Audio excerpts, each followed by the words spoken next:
Okay, everyone, welcome to our first finance residential real estate lending webinar. Fuse training, there it is right there, that beautiful logo that it's not totally showing up. Huh.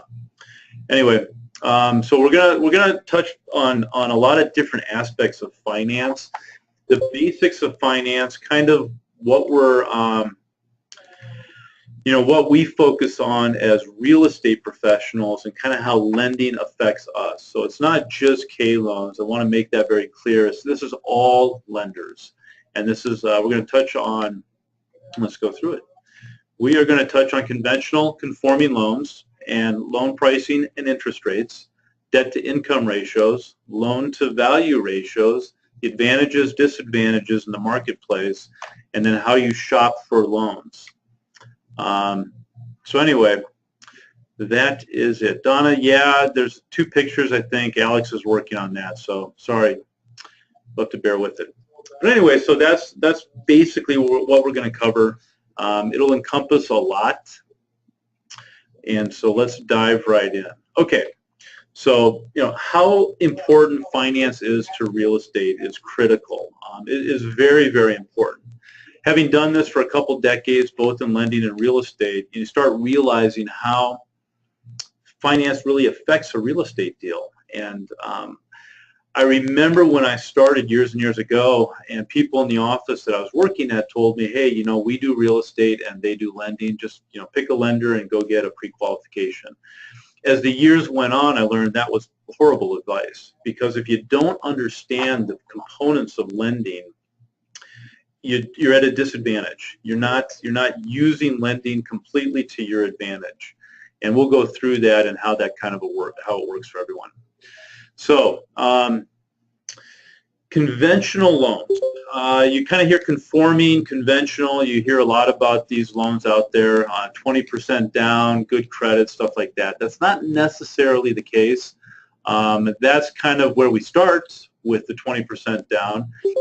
Every lender pretty much does the same thing, whether they're wholesale, which we are, or retail, which the big banks are. So you walk into a bank and you say, hey, I want to get pre-qualified for a loan. You sit down with a retail lending specialist. We are all licensed, not just by the states, but we are licensed through the mortgage licensing system, the NMLS, Nationwide Mortgage Licensing System. And it's kind of came about from the Dodd-Frank bill and trying to get a handle on all these different loan originators all over the country that are doing things a different way in different states. So they wanted one federal system to kind of be the overarching umbrella for all loan officers in the country, and then the states have their own added rules and regulations on top of that. So it went from an industry that was pretty loosey-goosey. You didn't have to be licensed. You could just sit down and start taking loan applications, to a system now that is probably over-regulated and very, very difficult to get into. The amount of hours you have to do with study and training and testing is pretty big. So it's a much different industry now than it was 10 years ago. And obviously, we won't get into the history of it, but there were some real complications and problems years ago, and so this is the solution that they came up with. I am hoping that we find a happy medium, somewhere in the middle where regulations aren't burdensome, but they're also there to protect us and the consumers. So there's a balance out there somewhere. Hopefully we get there. So we are all licensed under the Nationwide Mortgage Licensing System and licensed with our individual states. We all do conventionals. We all do government loans. And we're going to kind of go over the differences. Next week we'll talk really in depth about government loans. But for right now, I want to focus on conventional financing, conforming financing. So again, interchangeable words, the same product. Okay. Conventional financing typically is the better financing. You want to get conventional financing usually. VA loans have advantages, but certainly over FHA loans and USDA loans, depending on where you are and what that is. But conventional loans, and there's a loan limit to conventional loans. So it depends on where you are, but there's think it's 425 right now. We'll get into that here in a little bit. But there is a limit, a loan limit, depending on the state you're in, because some states are really expensive. So you've got states like Hawaii or California where average house costs $800,000. So the conventional loan limit is a lot higher than it is in Alabama. So they base it all on what state you're in and median incomes, and a bunch of different things go into that algorithm. So, all right. What I want to take you guys through is kind of wholesale lending and how we price loans, how we look at a loan, and how when a client comes to us and they say, hey, I want to buy this house. I am working with X agents and I found one that I love, and do I qualify? Okay, we start there. And what I typically do is I'll talk to them. So, for example, if you refer someone to me or to Louie or to Brandon, we're going to sit down with them, and I'll call them and say, okay, this is Joe Kelly, K Loans, Kelly Wright Real Estate, and I want to set an appointment so that I can really go in depth over what your credit is, what your goals are, what your finance looks like, what your income looks like, all that stuff. We kind of put it all together. But I definitely want to have a sit down or a very long conversation if they email me documents, and then we can get on the phone and really talk for a while. If they don't do that, I typically say I'm not interested, because it tells me they're not serious. This is a very, very serious process. And for most people, this is that big purchase in life. This is going to be the biggest loan they ever get. This is the biggest purchase they'll ever make. This is it. So if they don't take the time, at least half hour to an hour, to communicate their goals and that information to me, then it's not worth my time. So we do want to make sure that they're very serious. How we start the process. I'm going to actually get into Kayla's point. So I just want to show you what we see when we are doing loans. And it doesn't matter where you are. If you're in Alabama or Maine or Michigan or Minnesota or California, it's pretty much all the same. Let me log in. So this is a software program called Calyx Point. And I'm just going to touch on it briefly, but we all use it, and you can see the fields and how much information we can get into these fields. Okay, so it is pulled up, and we basically would do a new loan for someone, loan, prospect, blank file. Okay. And what it's going to pull up is a 1003 application. So again, we use this everywhere in the country. This is a federal document. So in the industry, we'll talk about 1003s, and we'll even email these to each other. So if we find we can't do a loan and there's a portfolio lender somewhere who does a specialized loan for that piece of property, then we can email them all this information in just a simple format. So it's actually pretty slick. And so we enter all this information into these fields, and their name, their social security, their date of birth, their cell phone, their email, their address, present address, whether they own or rent, number of years, subject property, there is usually to be determined. If we're shopping, if we're pre-qualifying for a loan, we don't know what house they're going to buy yet. Loan program, 30-year fixed, closing cost scenario. And that's an important feature right there. It's really, do we go, LP is lender paid compensation and BP is borrower paid compensation. We'll get into that a little bit later, but effectively it's just, does the lender pay the loan officer or does the borrower pay the loan officer? Pretty simple there. Well, there's conventional, FHA, primary, secondary, or investment. Secondary being a vacation home, and then investment being a 1 to 4-plex used that you're going to rent out. So simple there. Income, co-borrower, borrower. And then over here, typically we'll put their rent, for example. I'm sorry, no, here we're going to put their hazard insurance, their taxes, and their mortgage insurance if needed. And any of these fields that we click on, it'll show, there's upfront mortgage insurance and then monthly mortgage insurance. That's for FHA. We don't want mortgage insurance on our conventional loans. And so that's just the prospect information. Then we get into page 1. And you can see all this information, how's title going to be held, page 2, employer, their income right there, their rent right there, and again, the hazard insurance, taxes, and so on.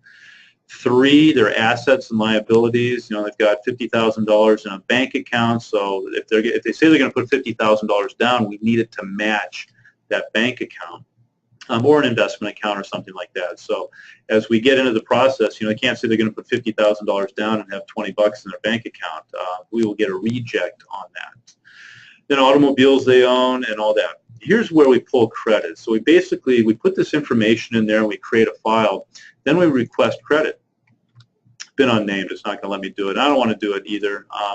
Because it just takes a little bit. But once we have that information in there and we request credit, it takes about 2 minutes for it to cycle through it. It's a really beefy report.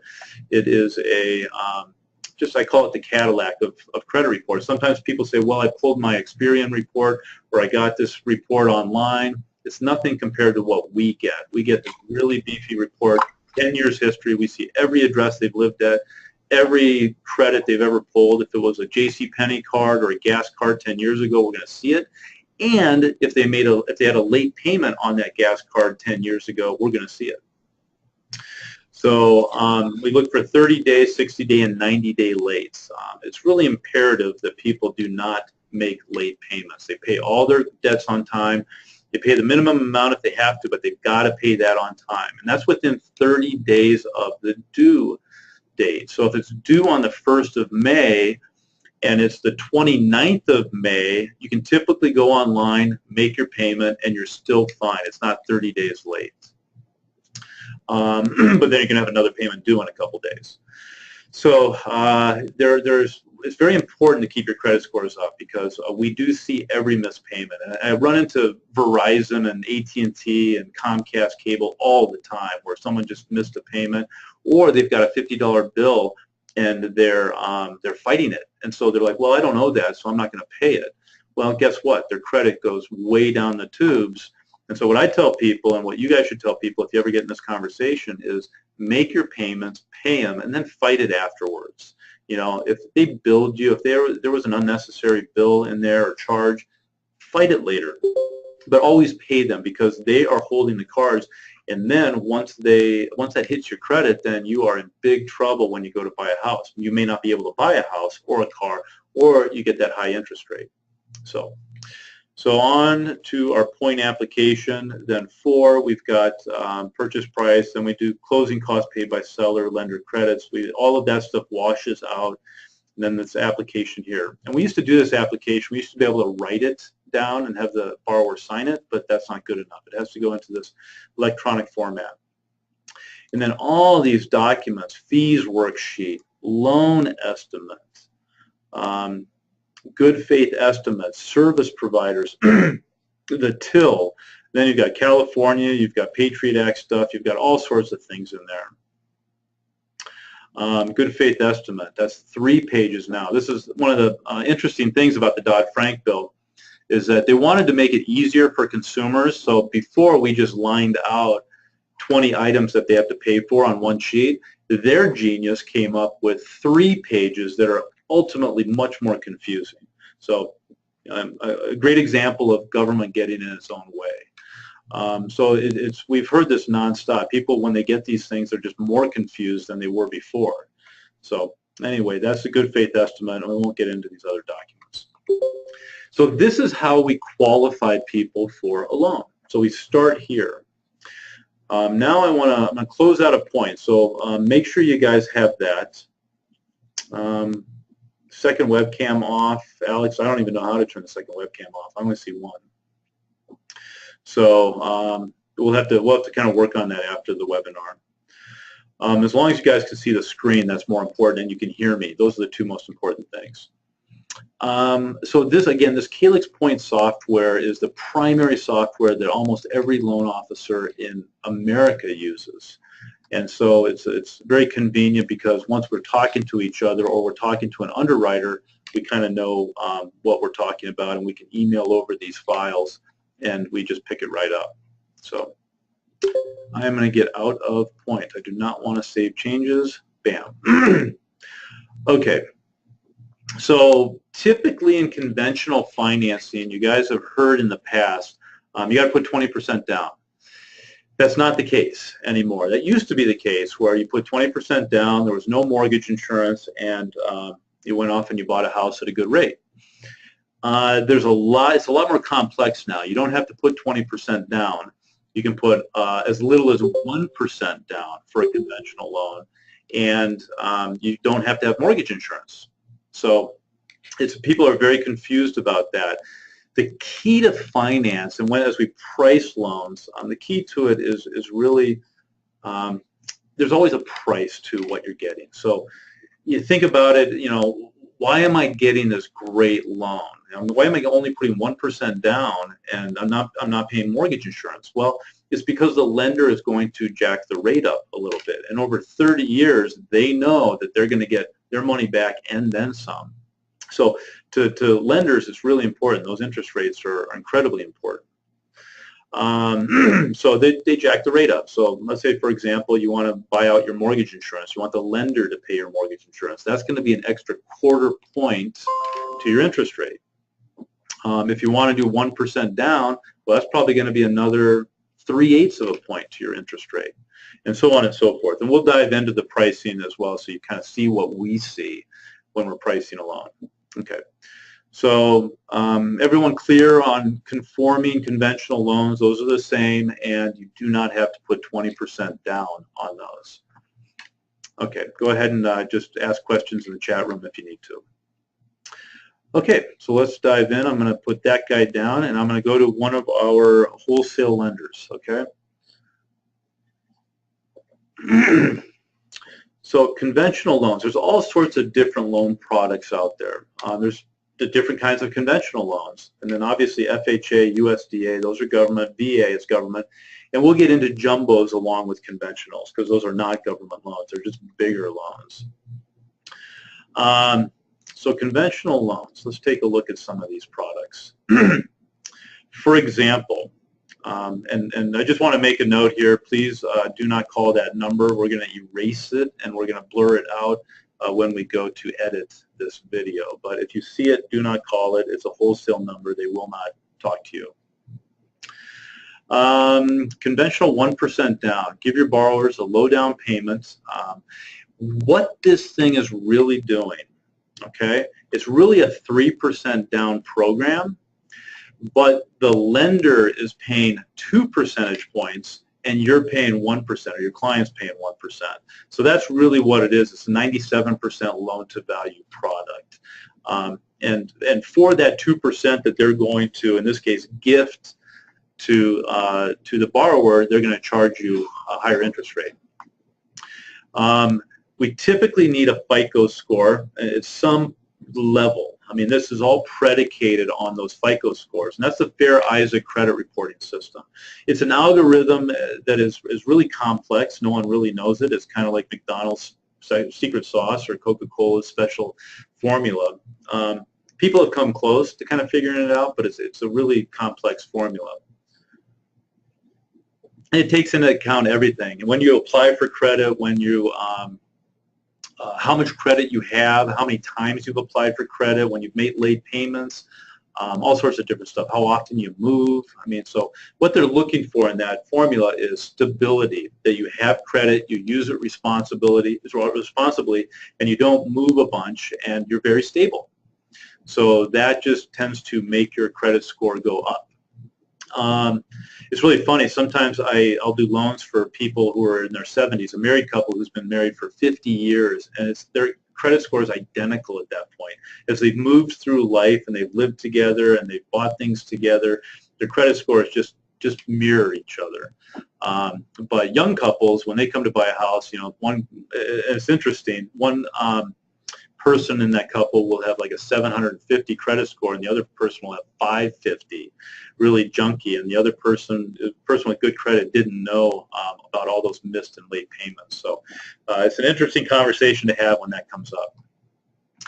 Okay, so credit scores, we have credit score minimums and we have debt to income minimums. So this program right here is a 1% down program, okay? It's available with no mortgage insurance. Then we have elite products. These are for real high scores and 80% LTV. So you're actually putting 20% down and you have good credit. And guess what? That's where you get the best interest rate. Pay Advantage is a product where the lender is paying the mortgage insurance. So we have borrower paid mortgage insurance, BPMI, and LPMI, lender paid mortgage insurance. If the borrower pays their mortgage insurance, then their rate's a little bit lower. If the lender pays their mortgage insurance, the rate's just a little bit higher.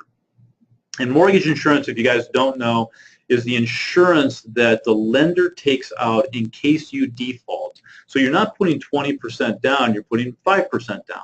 Well, they want to ensure that you're going to make your payment. So if you have mortgage insurance and the client, let's say, walks away after a year and they moved to Tahiti and they're off the grid, well, the lender is stuck with the loan, and they have to go through that foreclosure process, and that takes roughly a year to complete that foreclosure process. In the meantime, they've got to pay insurance, they've got to pay the upkeep, they've got to pay all these fees, and they're losing money because they're not getting mortgage payments every month.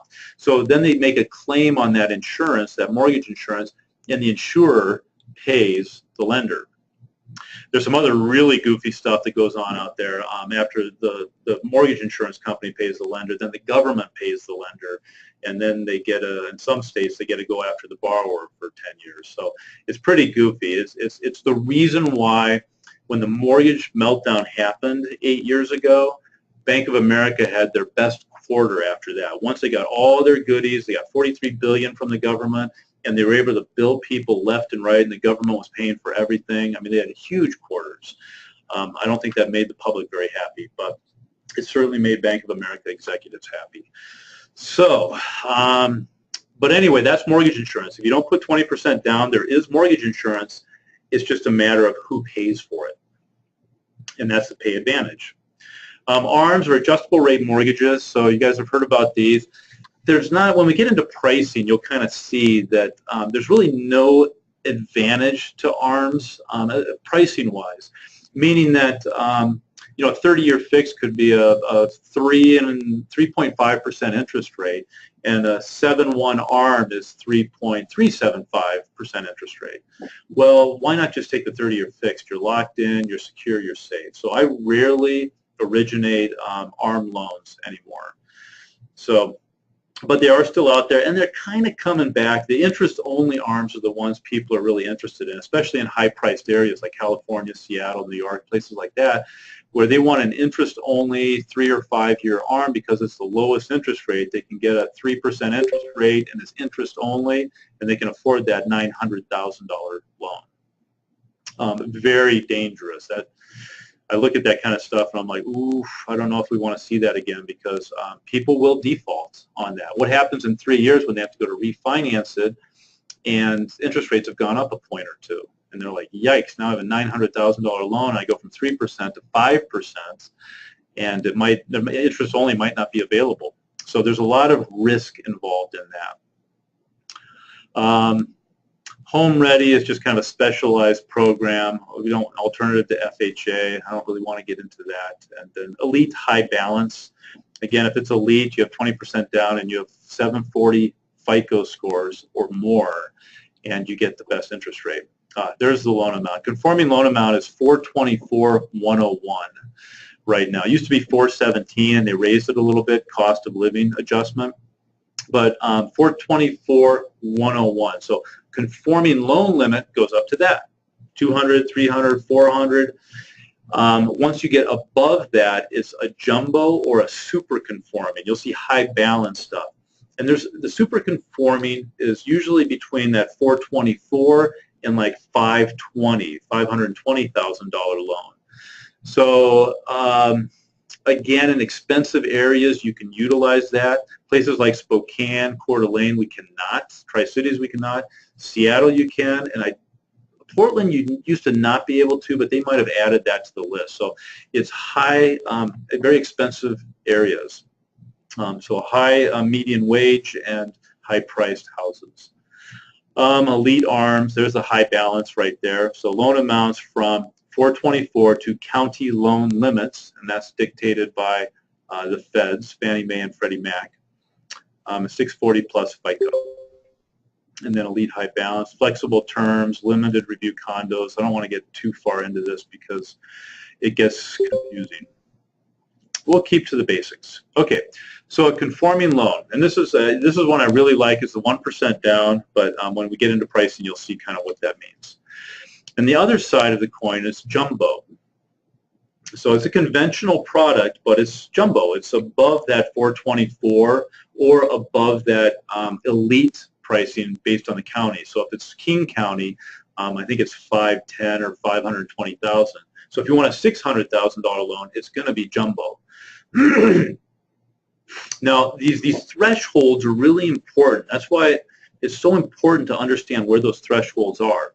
And for example, if you price a house right above a threshold, for example, you price it at 500,000, well, a lot of people don't have 20% down, and they can't quite afford a jumbo loan or a super conforming loan because that's going to be a higher interest rate. So the better interest rate is in the conforming sector. So any houses that are under that 424 mark, or let's say it's 450 and they're putting $26,000 down, then they get under that conforming loan limit. So you really want to be careful about pricing. And again, I predicate almost everything I do in real estate to lending. I look at the lending, I figure out the options, I look at these thresholds. When a client wants to price it higher, I'm like, I don't know if we want to do that. A good example is FHA. It's 271 in Spokane County. So if someone prices their house at, let's say, 290, well, what they're doing is they're eliminating all those FHA buyers that can only afford 271.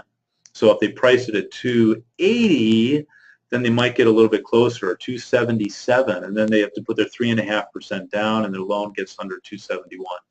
So pricing a house in real estate is really important to look. It's really important to look at lending and those thresholds. Okay, so jumbo again over 424, unless it's an elite county like King or possibly Multnomah. So up to $2 million, 740 FICO score. So again, you can get an elite jumbo loan. It's typically 20% down when you get into to jumbos. So these are people that have a lot of money, and so they should have been able to save that 20%. Jumbo regularly goes down to 700, and again, the pricing's not as good. Your interest rate's not as good as if you have a 740 FICO score and you put the 25% down. Okay, so that's just a jumbo, just a big loan, a little bit higher interest rate. Now, let's go into pricing. Well, actually, before we get into pricing, let's talk about rates. Hey, Joe, got a quick question. Yeah. What is the minimum credit score requirement for conventional conforming loan products? Okay. So did you already answer that? A good question. I haven't, so thank you for bringing that up. Okay. The answer is it varies, and it's frustrating to have these variables, but lending is ultimately all about variables, just hundreds and hundreds of variables. So when people talk about pricing, they might see, let's say they see an advertisement. Wells Fargo's like, yeah, we've got a 4% interest rate for a 30-year fixed. Well, people think, hey, I get 4% for my 30-year fix. Then they go and they pre-qualify, and they find out their credit is crummy. And so they're not going to get that interest rate. They're going to get a higher interest rate. But in a general sense, conforming FICO minimum is 640. To get optimal pricing, you want to have 680 and above. So, but there's some lenders who will go down to 640, and they take a little bump to the pricing. Now, FHA goes a lot lower. They go down all the way to 500, which is really junky, but we'll get into that next week. But yeah, 640 typically. Okay. Thank you. So let's dive in here. So what you guys are going to see, I'm going to take you on a little journey. We are going to go into wholesale pricing, and you're going to see kind of how pricing works.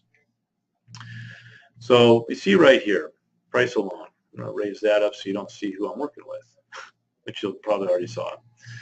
Price my loan. Different ways we can do that. I can qualify based on what their parameters are, or I can just look at a rate sheet. We're going to just look at a rate sheet right now. And these rate sheets change every day. It's like the stock market. They're going up and down.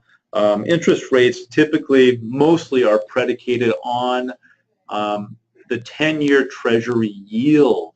Okay, so remember that. And as that yield changes, the bond market's constantly changing like the stock market's going up and down and up and down 10 times a day. Well, interest rates follow. So a lot of times during a day, we see interest rates either go up or down. And as we go to lock a loan, we want to monitor where the bond market is going to go. And that's typically what we look at. The rule of thumb is we lock it right away. But if we see that the 10-year Treasury yield might be going up, well, that means interest rates are going up. We want to lock right away. If the 10-year Treasury yield is going down, then we want to make sure that we watch it and take advantage of a low point. Okay, so we are going to do PDF, and I'm going to take a sip of tea.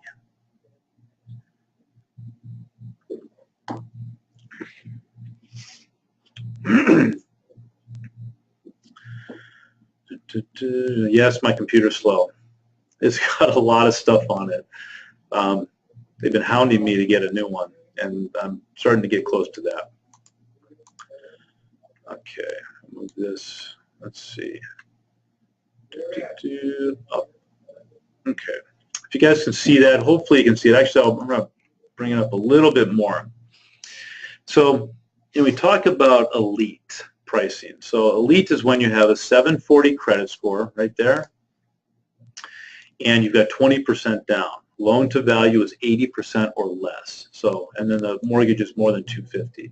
So you've got 20% down. A $300,000 loan is $60,000 down. You've got 780 credit scores, a good job, all that, great. You get the best pricing out there, and it's right here. And what this is, I'm going to make it a little bit bigger and see if I can kind of move around there. Okay. So right here is a 21 to 30-year lock.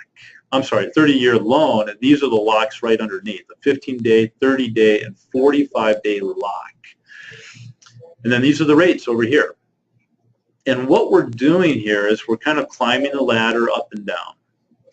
And we're looking for what we call par pricing. And par is as close to zero as possible.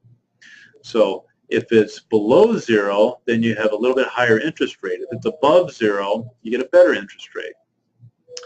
You guys, I think you've probably heard of buy downs. When someone wants to buy down their interest rate, well, this is where we go to tell them what that cost is going to be. So let me get my mortgage calculator out here. See, looks like that, HP 12C. I don't even know how to use regular calculators anymore. But so let's say they come to me and they go, you know what, I want to buy down my interest rate. Well, what I would tell them, I'd say, okay, you've got great credit. Congratulations, you did a great job saving money, so you've got some good options. And here today, we could put you into a 30-year fix elite at 3.625% interest rate at a cost to you, a buy down of just 0.049.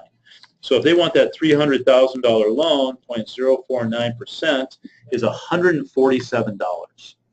That's a pretty good price to go down in interest rate. So I would suggest to them, you know what, you're in good position. You want the lower interest rate because over 30 years it's really going to make sense. And if this is kind of their second home or third home, they're going to raise a family, they're going to be there a long time, I would suggest that they get into this. So for $147, you've got a 3.625% interest rate.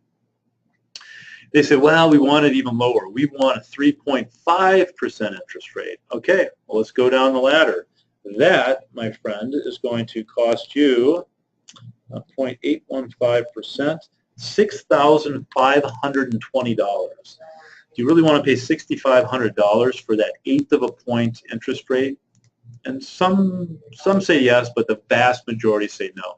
They typically want to be in this par range, and that's kind of that's where I would tell people today, if they say, you know, what's the 30-year fixed rate? I say, well, if you have great credit and you have 20% down and all your parameters are good, then we're really close to 3.625.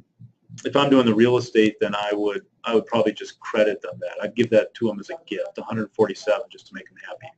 Especially if they're buying a $300,000 home or plus, $360,000 home, I can afford $147. So that's how pricing works. Now, that's if you want to buy a rate down. What happens if you go up the ladder? Well, these are credits. So anything in that negative territory is a credit, a percentage to your client. And it can be used for closing costs. It cannot be used for a down payment. It can only be used for closing costs. So you want to kind of get it right.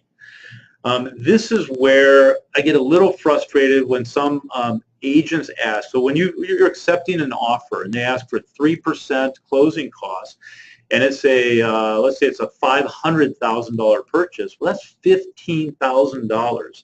You don't need $15,000 to close a loan. There's going to be money left on the table. I would tell them at this point, you probably only need 1.5 points right there. So, and you get a better interest rate for that.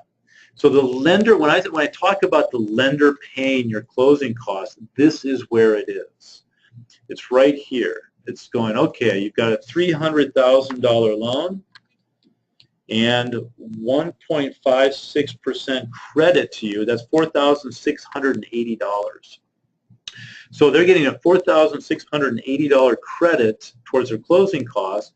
And of course, they want to keep their closing costs down. So that's probably about where I would quote someone, and then I would price it out. But so when you get a high 3% seller contribution, be careful. Look at the loan amount.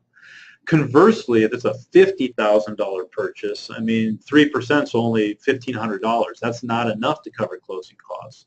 So it depends on the purchase price. Okay, so remember that. Be very aware of that. What was I going to say? Oh, yeah, seller contributions. So seller contributions for a conventional conforming loan are a maximum of 3%. For a government loan, we're talking up to 6%. Okay, so remember that. If they ask for 4% closing costs and you see a conventional loan on that purchase and sale agreement, it's like, whoa, wait a second, time out. You can't do that. So this is what I look for and how I kind of help my clients navigate this maze of different products and what a buyer's asking for. But this is where we pay for closing costs. Now, this is also where we pay for all those adjustments. So if they want 1% down, the lender is going to pay 2 percentage points towards their down payment. Okay, because Fannie Mae, Freddie Mac, that's the conventional conforming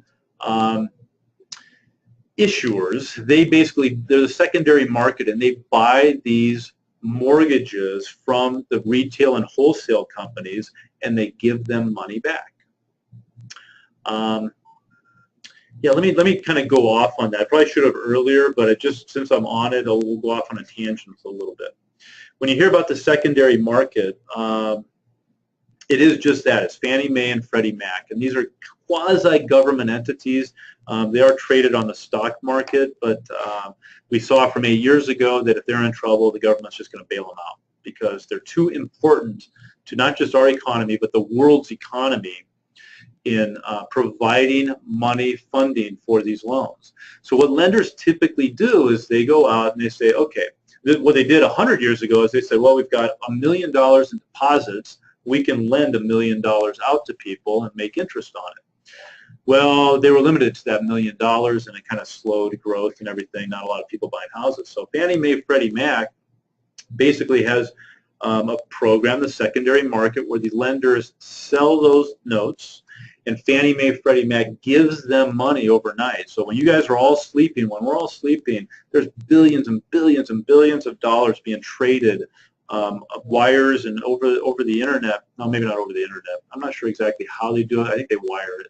But anyway, they wire the funds back and forth so that, let's say you're Bank of America, and then all of a sudden in the morning you've got $100 million again that you can lend out. So it's an interesting and in some ways goofy organization. Somehow, some way, it's got to fail at some time. Because they're paying for all these loans, and there's not enough money on the servicing side to take care of that. So that's why they needed, whatever it was, $40 billion from the government to kind of replenish the coffers, so to speak. So that's the secondary market. And so the lenders sell their loans to Fannie Mae and Freddie Mac. If you guys saw The Big Short, stuff like that, that movie, and you heard about collateralized debt obligations, well, it still happens. It's just a different name. So CDOs are still out there, and that's a securitization, making securities out of mortgage notes.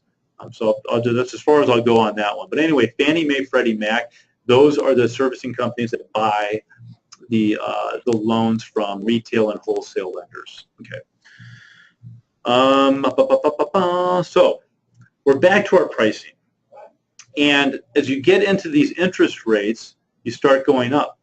So we're going to stick with that 1% down program. The lender needs 2 percentage points to basically cover their 97% LTV product, which is a Fannie Mae product.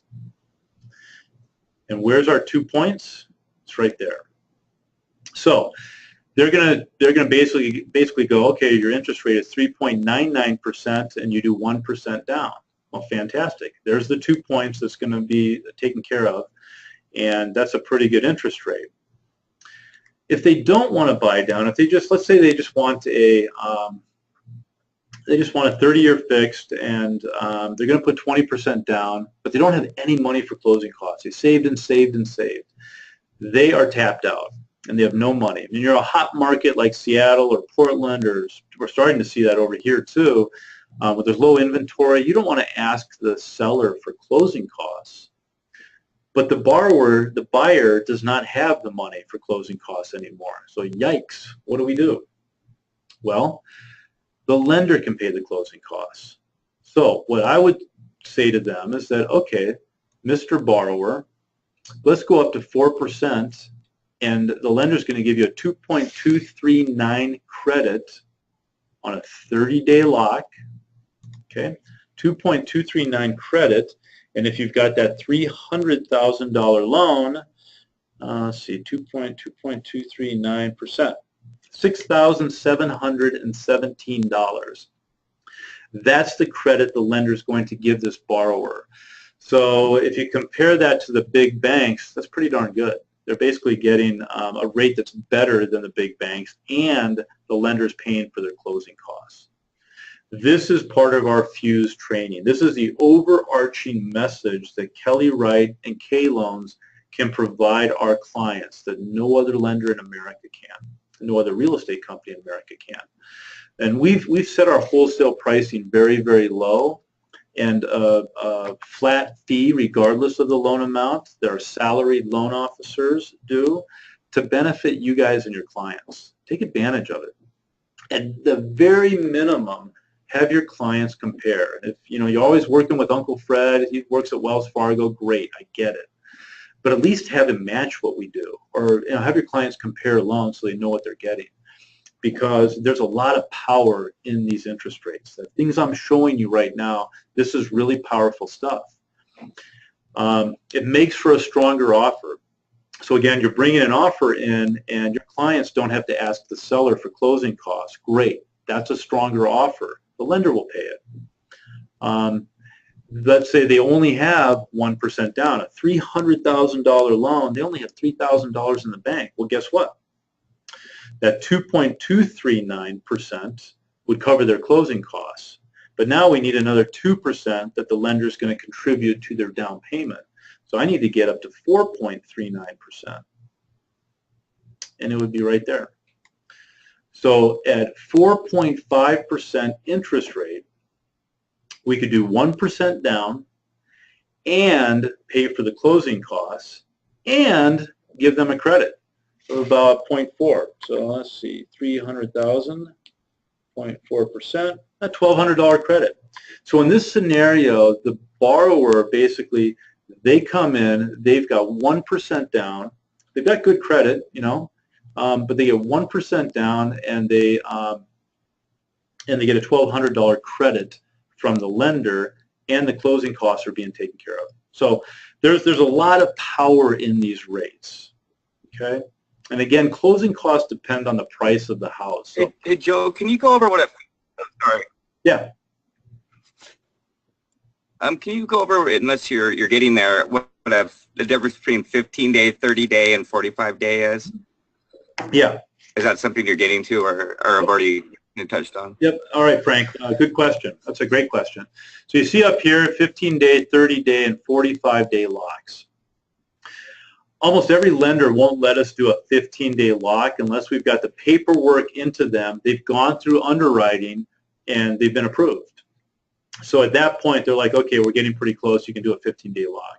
So our options at the onset are 30 days and 45 days. And there's 60 days, and most lenders, we can go out to 90 days, 3 months we can lock it. But as you see, the interest rate gets worse. So we want to make sure we've got everything tidy and clean and create as low a lock or as few days as possible.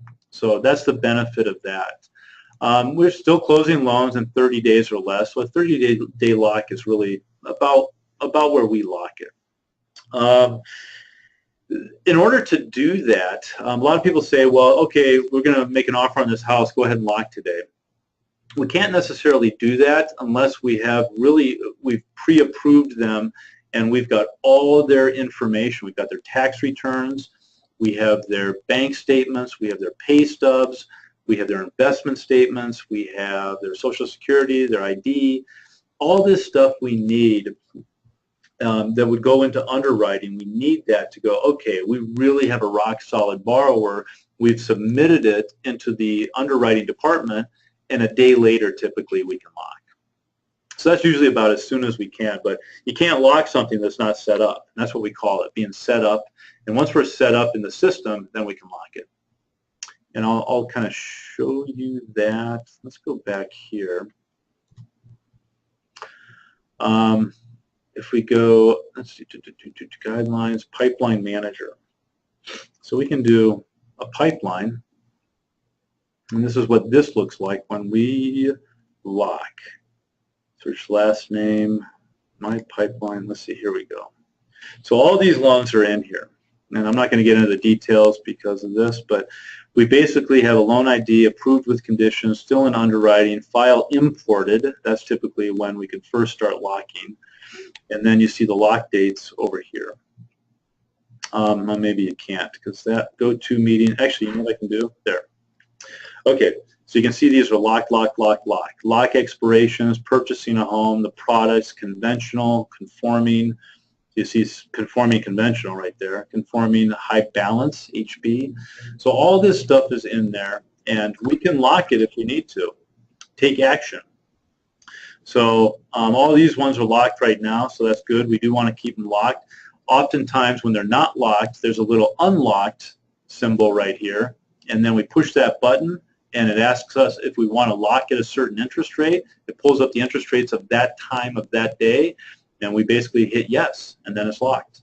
So pretty simple. It's kind of a slick system.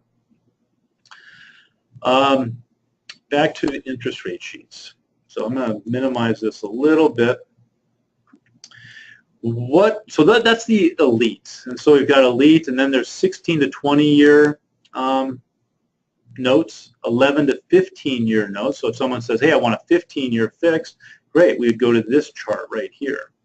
And then 8 to 10 year notes, and they vary. So this lender could do for example, a 26-year note amortized over 26 years.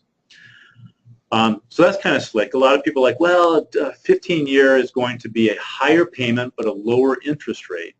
But I can't really afford that higher payment, so why not come to the middle? How about a 22-year loan? It's not 30, it's not 15, it's right in the middle. So that's where we go, and so a lot of people don't realize that we can do a 16-year note, or we can do even an 8-year note. And the fewer years that it's amortized, the lower the interest rate. So you can kind of see here on our par is just about 3.625 on a 30-year note, but if we get down to a 15-year, our par is right there, 2.875% interest rate. You want an 8-year note? Good golly, look, 2.625% interest rate. So that is pricing. And so, yeah, call me or Louie or Brandon if you guys have questions. If you have a borrower that wants a 15-year note, but they just can't quite afford it, because the payment's going to go up quite a bit. Think like 40, 50%. If their 30-year note's going to be $1,800 a month, their 15-year note's going to be $2,500, $2,800 a month. So here's the Elite High Balance. So then we get into the products when we're pricing it. Elite High Balance, same deal there. Now, here's conventional conforming that's not elite. And this is actually the matrix we'd go off of for that 1% down program, because elite, you have to have 20% down. Again, elite right there. High balance, minimum 740 FICO score, 20% down. So we kind of go down these rate sheets and we look for the product that they want. Home possible, home ready. Oh, here's their conventional 1% down. So those interest rates are going to be a lot higher because they're accounting for that 2% that they've got to contribute to the down payment.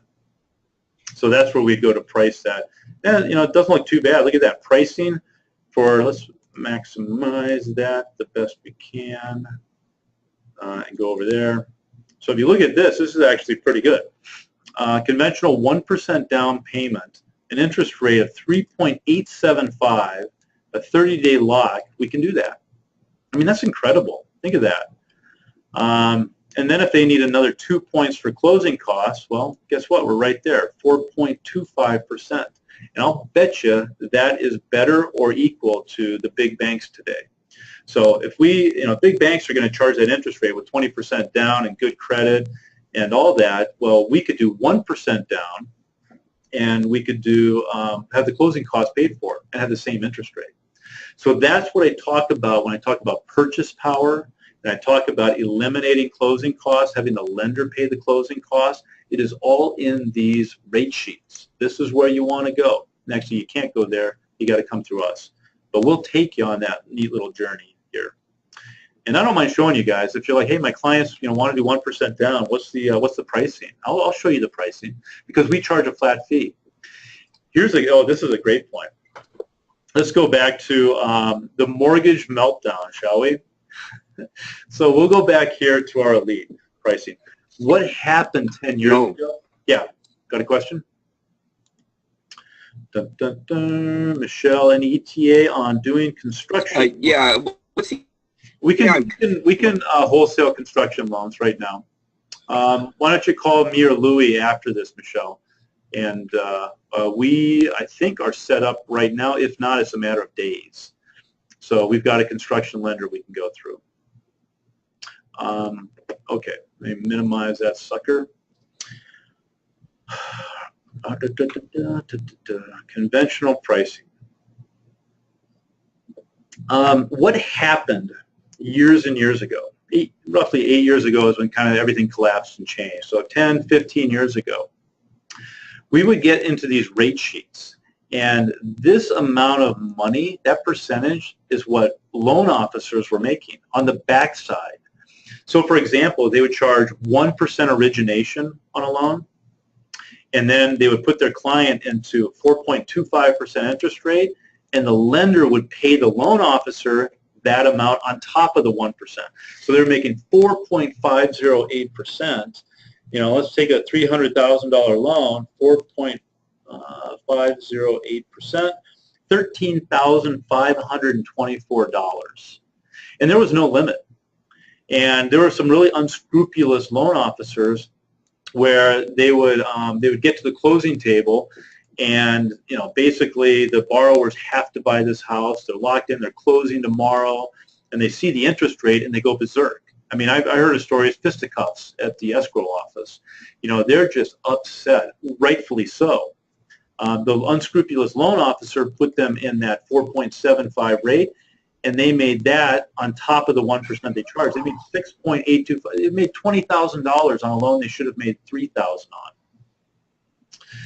That was why a lot of the Dodd-Frank stuff has happened. We can't make that money anymore. But there's always a caveat. The big banks can. So if you're a mortgage bank, Bank of America down to you know, some of these other competitors that we compete with that you see at other real estate offices, they're actually mortgage banks. They can make this amount. So when they're charging a higher interest rate, that's what Fannie Mae, Freddie Mac is paying them. They're getting this money on the backside. We used to call it yield spread premium. Now we just refer to it as a rebate. So mortgage brokers, wholesalers, we can't do this. We can't make that money. It does not go to us. It either goes to the borrower as a credit towards closing costs, or it dies on the table. That's why we want to get very accurate. So that was the mechanism that the Dodd-Frank bill did. It was a witch hunt for mortgage brokers, and it left the big banks alone to make as much money as they wanted to. Kind of makes you want to vomit. I better take a sip of tea. Yeah, what that bill did is crazy. It would have been nice if one of the legislators actually read it. But that's what happens when you get thousands and thousands of pages of legislation that are very confusing and deal with a lot of numbers. Well, what I would do, I never raised the rate like that, but I would typically, if I told my clients that they're 3.75, and they're like, yep, lock me at 3.75, then we would just call that a bump. Then I'd make a couple $1,000s extra on that, because I have no choice. It's either pay money there or do that. And that's the rate I quoted. That's the rate they wanted. They were happy. And so that was a little bit of money. That's what most loan officers did. But the unscrupulous ones were way up here, the fisticuffs at escrow. And those are the stories you heard about. And that's what caused the big to-do about loan officers. And so they eliminated that yield spread premium. So a little history lesson that... Yeah, well, anyway, a history lesson. I don't want to say too much about it. Okay, so pricing. Oh, man, frog in my throat. Okay, so when we price a loan, we had talked about different adjustments. So you can see that conventional pricing adjustments.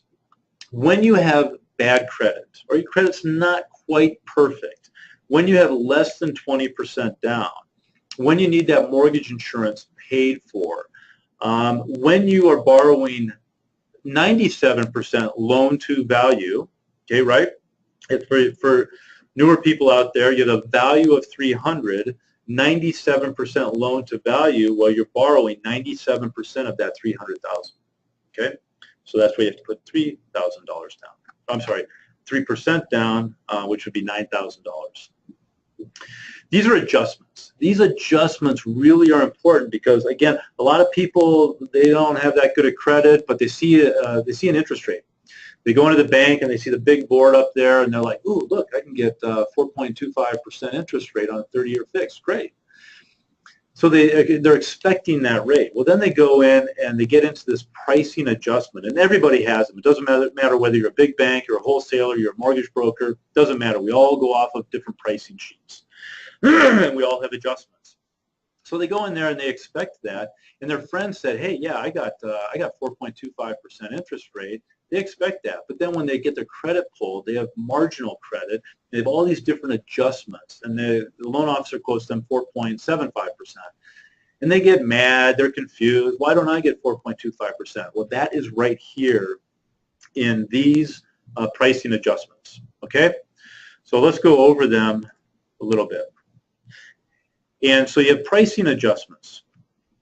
So here's a loan term greater than 15 years. So a 30-year fix, this is where we go. And you can see these credit scores here. So all the way down to 640. We had talked about conforming loans, minimum 640. Well, let's say if someone's got that, let's say they have a 701 credit score. Then that's the category we would be in. And they're borrowing 95% LTV. So they're only putting 5% down. Well, I go with these adjustments, and I go all the way over to 95, right there. And that's a 1-point pricing adjustment. So we'll add these up. 1 point there. And let's say they are, well, let's see here. let's say it's an investment property. It's a fourplex, okay? So an investment property is right there. And then we go back over to our LTV schedule and we go, oh, I can't do it, not applicable. I have to put at least 15% down, and it's going to be a huge pricing adjustment. Okay, so we tell them you got to put 15% down. They only have 5% down. They don't qualify. I say go save up some more money. Here's a conventional 1% down payment, loan size over $250,000. Okay, so we're all the way back up here at 0.75. Actually, let's stay with this scenario. Let me take it back up here. So we're at 700 credit score. We're going to do 3% down, or the 1% down program. This is 97% LTV. So that's actually 1.5 adjustment there. And then we go to the, let's see, where was it? My eyes to see, there we are. Not applicable, there we go. That's 0.75 adjustment right there, 0.75. So now we're at 2.25% or points. And let's say that's all it is right there. That's it. Those are their adjustments. So I've got to go back up onto our rate sheet, and I've got to go to, let's see, elite. I want just conventional right there. Increase that a little bit. So I've got to go back up to this rate sheet. They want a 30-year fix. They want the 1% down program, and their credit score is 701. So then I would go, I've got to find 2.25% in this rebate chart on a 30-day lock. So then I'd go up here and I'd go, whoop, there it is. I got 2.25%. I can pay for those adjustments, and that's an interest rate of 4.125%. So I'd say, John Q. Public, congratulations. 1% down, based on your credit, you're at 4.125%. You'll say, well, my neighbor got 4%. He just locked it a week ago here with you guys. They say, well, his credit was a lot better. So your credit's not bad, but it's not great. That's why he got 4% and you got 4.125% because of these adjusters. Okay, because you can see up here, if you have 740, you only take a 0.75 hit there. So, and then 0.75 down here for the 1%, so that's only a 1.5. So when we go back up to our sheet, we are right here. I only need to find a 1.5, which is right there. And that's a 4% interest rate. Okay, let's take a deep breath. So you guys kind of chew on that a little bit. That's the pricing perspective. That's what we do here with pricing. That's why sometimes clients get a little bit miffed. They're like, again, my neighbor came here last week and got 4%. Why do I get 4.125%? Well, it's because those adjustments. So if you hear anyone in the lending industry talk about pricing, this is it. We're pricing it out.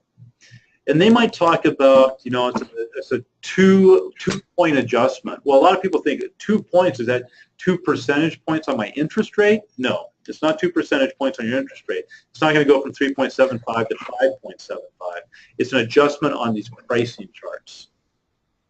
Okay. So we've got all those adjustments down here.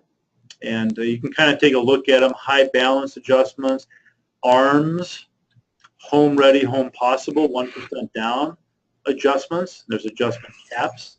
So it gets pretty complex. Loan amounts, you got Texas, if you different state laws, there's a state adjustment for New York, state adjustments there for those states. So we have to take into account all these different adjustments. And we used to be able to just read these rate sheets. They would come in with a piece of paper 20 years ago and say, well, these are our rate sheets today. And then now the pricing, I'll show you kind of a pricing calculator. Makes it a little bit easier. Now, let me get into lock extensions. So let's say you get to a point where, and I think a lot of the veterans out there have seen this, you're supposed to close on the 15th. Well, it's the 14th, and the loan docs haven't even showed up at escrow yet. You're not going to be able to close on the 15th. So you need, let's say, a 5-day extension. That 5-day extension is right down here. And for the first extension, it's 0.2, okay, 0.2 to that pricing, And the second extension, let's say 5 days go by and you're like, you know what, there was a big glitch, they had to repull credit, so we had to redo everything, we need another 5-day extension. Well, then it's going to be even higher price there. Okay, so when we do extensions, it affects their interest rate. It can, or at least the pricing. The interest rate can stay the same, but they're going to have to pay this. On a $300,000 loan, 0.4% is $1,200. So if they did that second extension at 0.4, it's $1,200 they basically have to pay for those extensions. So, you know, those of us that have been in the industry long enough, we see people get really mad and, you know, they get upset and they don't really understand why they have to pay it. Well, this is why. This is the back door of pricing and loans. Okay, elite LPMI pricing. Aha, this we like. So pay advantage. So we're pricing all that in there. Let's go back and let's say we did the 1% down with a 701 credit score. Okay, so we have 2.25% points, actually, 2.25 points that we have to adjust for. But now they're like, look, I don't want to pay mortgage insurance. Okay, you don't have to pay mortgage insurance. You can do regular mortgage insurance. Pay advantage, right here. LPMI, lender paid mortgage insurance. Okay, so we would go 25, 30 year, or ARMS, right? I'll make sure I'm reading that right. Yeah, 25, 30 year / or ARMS, but they're at a 701 credit score. So I've got to go to the second row, and I go over, and I go over, and we're up at 97%. That's our product. Wow. Okay, we got another 3.85% points we got to add on to that. So now we have got, oh my gosh, we've got 6.15. Holy smokes, that actually might be off the charts. Okay, let's go take a look at our chart. We go back here and we go, okay, I need 6.15 points. Where am I going to get that? Go up, up, up, up, up, up, up. Ah, found it. There we go.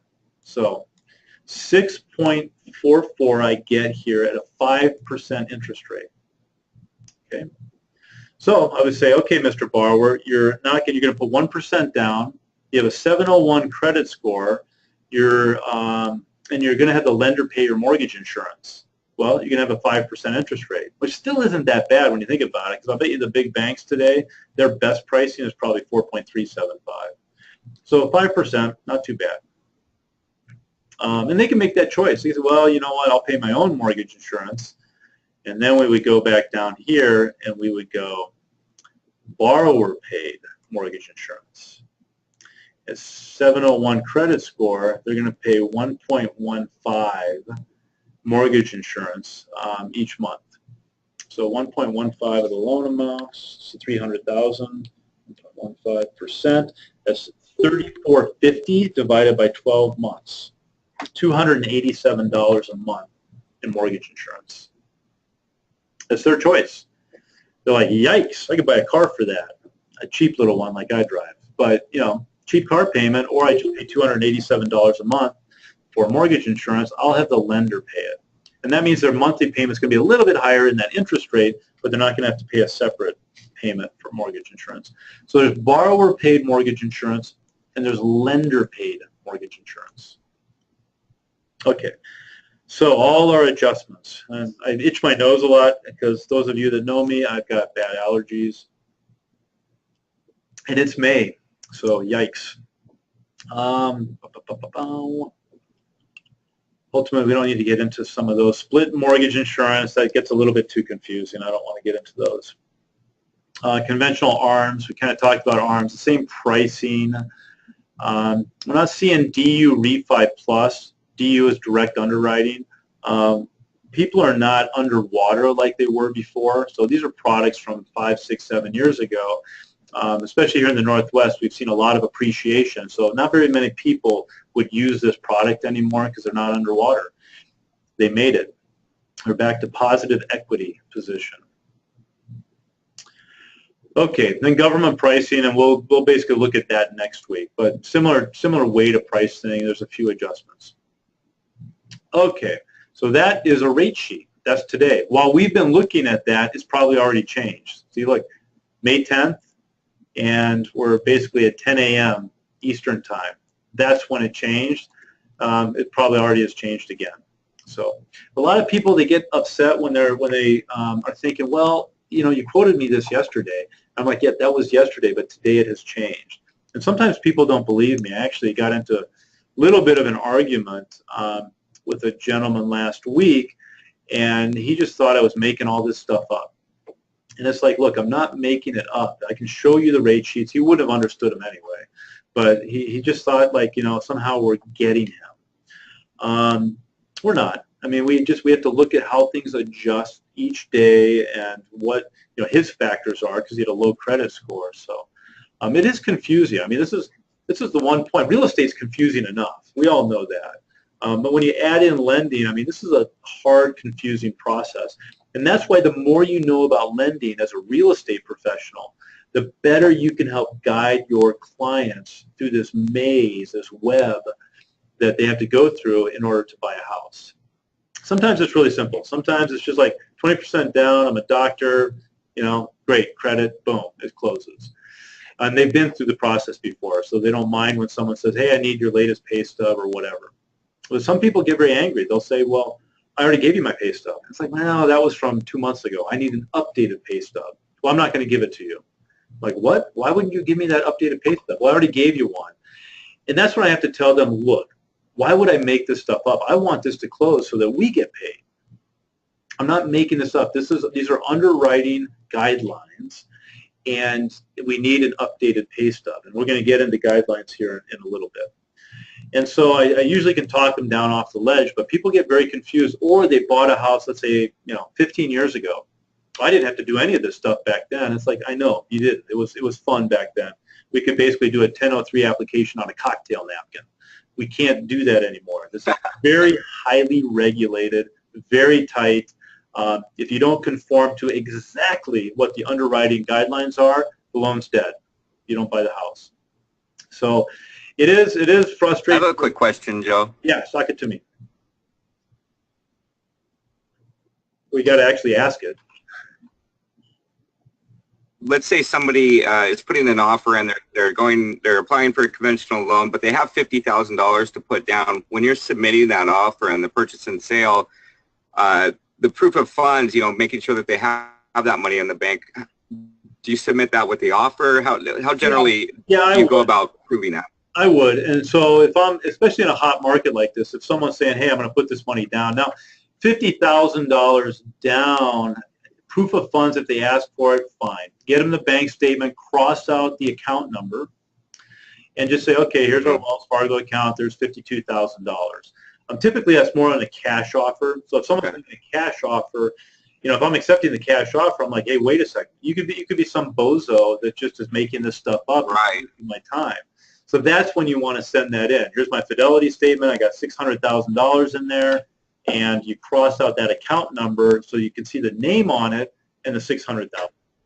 Usually just one page. You don't have to Gotcha. do all 10 pages of the financial statement. But yeah, you want to have proof of funds. And people get bent out of shape about statements and stuff like that. Again, if the account number is blacked out, use a Sharpie or white it out. If that account number is off there, it's just a number and a name. There's no way they're going to get in there and get their money. So I think people are a little, sometimes overly paranoid about that. But yeah, proof of funds is just a statement. Could be a bank statement, could be their investment statement, whatever it is. I just did one last week. Okay, let's see. Donna, just to confirm, regular convention loan is $425 max in Spokane County. Yeah, it's $424,101. How's that for a stupid number? Yeah, $424,101. So it is what it is. It goes higher in different counties. So if it's King County, it's like $510. So it depends on how expensive the county is. Okay, deep breath. Let's take a look at where we are. I want to make sure that I've covered most of it. Loan to value ratios. You guys understand loan to value? Oh yeah, I didn't really touch on debt to income too much, so let me get into that. DTI. So you hear a bunch of acronyms in this industry: LTV, DTI, LPMI, BPMI. I mean, just on and on and on. Debt to income, DTI, is your debt to your income. Pretty simple. When we pull a credit report and it says you've got, let's say, a car payment and a credit card. Your credit card is $25 a month and your car payment is $325 a month. Okay, so that's $350 in debt you have already. And then this is a simple example. Sometimes we see credit reports and they've got 30 items on it. And it's like, whoa. And actually, I do see it's a fallacy that the more credit you have, the worse your score is going to be. It actually is kind of the opposite. If you have a ton of credit, if you've got 10 credit cards with credit on there, or I'm sorry, debt on there, you're actually going to have a higher credit score and be in a better position. Now, after I do this analogy, I'll get more into that. But so we have $350 in debt. And now your loan payment, your mortgage payment is going to be $1,500 a month. Okay? So you've got $1,850 a month. $1,850 is going to be your total overall debt obligation each month. And let's say your income is $4,000 a month. 54,000 divide. Okay. So $4,000 a month, your debt to income ratio is 46%. All right. We're going to start going into that, into the DTIs. I'm going to show you how all that works. But 46%. Conventional conforming debt to income is 43%. So what I do, and I've got to do it actually after this webinar, I've got to call someone and tell them to basically sell their RV. In this case, I would say, well, what if you pay off your credit card? So now you got 1825, 4,000 divide. That's 45.6 debt to income ratio. And I've done this many times. I sell your car, get that debt off of your debt to income, and then go buy another car a month from now. So if they do that, then we're just down to our $1,500 loan payment and $4,000 income, and now we're at a 37.5 debt to income ratio. Actually, the superintendent of schools is a friend of mine, and she asked me if I was willing to speak to high schoolers about credit. And I am. I want to do it since I've got 4 boys, and they tend to be knuckleheads sometimes. It's really important to manage your debt. I know we all kind of want things right away, but that credit card, that RV, that super sweet car, you got the $600 a month payment, that basically prevents you from buying an asset that appreciates. You're buying assets on credit depreciating. I mean, it's just bad. It's just bad investing. I mean, it's just kind of basic Dave Ramsey stuff. But the debt to income is really important because we can't change the income. We can't go, well, $4,000 a month, let's make it $5,000 a month. We know what the income is, and that's a set number. It's the debt we can change. Okay, so debt to income is that debt to your income, not too complicated. Now, we are going to get into a different area of this sucker. Okay, we are going to get into guidelines. So guidelines, everyone take a deep breath. This is nuts. And the guidelines from this lender are actually not too bad. Each product has probably 100 pages. You see it's still loading. We've got some lenders that have 500 pages of guidelines for one product, for just that 30-year conventional. It's crazy. So people wonder kind of what loan officers do. Well, they've got to scour these guidelines. And the worst thing, especially for someone like me that memorized these 10 years ago, well, because of the Dodd-Frank bill, they change every month. I mean, it's amazing how often they change because they're implementing all these changes over the course of 10 years. And so you get to know a product, then all of a sudden you find out, whoa, wait a second, I guess I didn't know that product because it changed last month, and that was buried in 2,572 pages of the Dodd-Frank bill. So again, I get a little exasperated when I talk about the Dodd-Frank bill. But anyway, so these are guidelines. And so there's overlays. Some companies have really thick overlays. So for example, debt to income is 43% for Fannie Mae and Freddie Mac. Well, the overlays for that lender might be 40%. So and usually they're not. Overlays are typically something different. It has to do with income or job history or something like that. So we've got all these matrices, and we just want to do it conventional. Let's do our 1% down, since we've kind of been talking about this. Okay, 1% down, so this is the product, and this is kind of a one-sheet overlay. It kind of gives us an idea of what we're looking for. Now, the actual guidelines are 100 pages, but we kind of look, okay, minimum credit score, there it is, 700. Maximum debt-to-income ratio, there's 43%.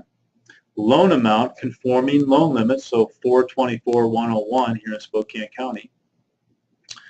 30-year fixed, so we can't do a 15-year fixed or a 26-year fixed or anything like that. Side note, amortization, if you guys don't know, it's just the years that the loan is stretched out. So it's amortized, stretched out over 30 years, or compressed, stretched out to 15 years. So amortization is just that simple stretched out loan term. Rate and term refinance, those aren't eligible. So it's just owner-occupied purchases. Pretty simple, decent credit. Okay, so qualifying income, we see additional allowances above 100% of the AMI for certain high-cost areas. So that's for King County and New York and places like that.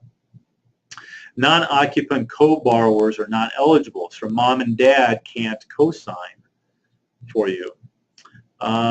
Mortgage insurance, 25% coverage. I don't want to get into the coverage matrix, but only BPMI and Pay Advantage. So we talked about Pay Advantage. That's where the lender pays the mortgage insurance. That's the option I would take. Home buyer counseling. All borrowers are first-time home buyers, okay? So this is a first-time home buyer product.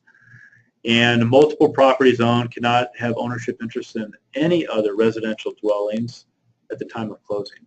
Subordinate financing, qualified government entity, community seconds only. You hear about the bond programs, things like that, where the government basically gives you a 1% interest loan for 3%. In this case, it would be for 1%.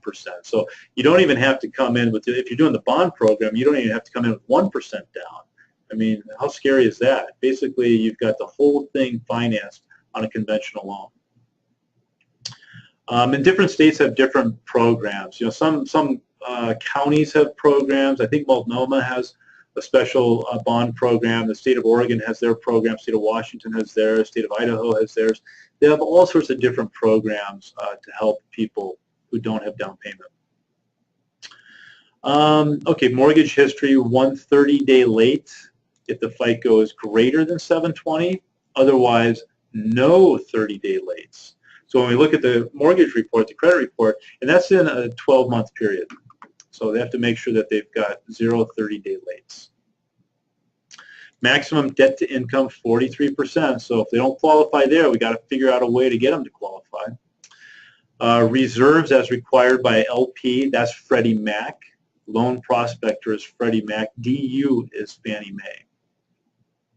Borrower contributions, 1% borrower contributions can be in the form of a gift. So mom and dad can give you a gift for 1%, and then lender contributions, the lender's going to pay that 2%. Owner-occupied, Texas goofiness, and appraisals must be done by a approved AMC, appraisal management company. Okay, so that's an overview. That's the matrix that we look at. Get rid of that. Oops, where am I here? No, I'm going to have to go over here and get rid of that. Now, if we want to get into actual agency guidelines, here we go, Fannie Mae.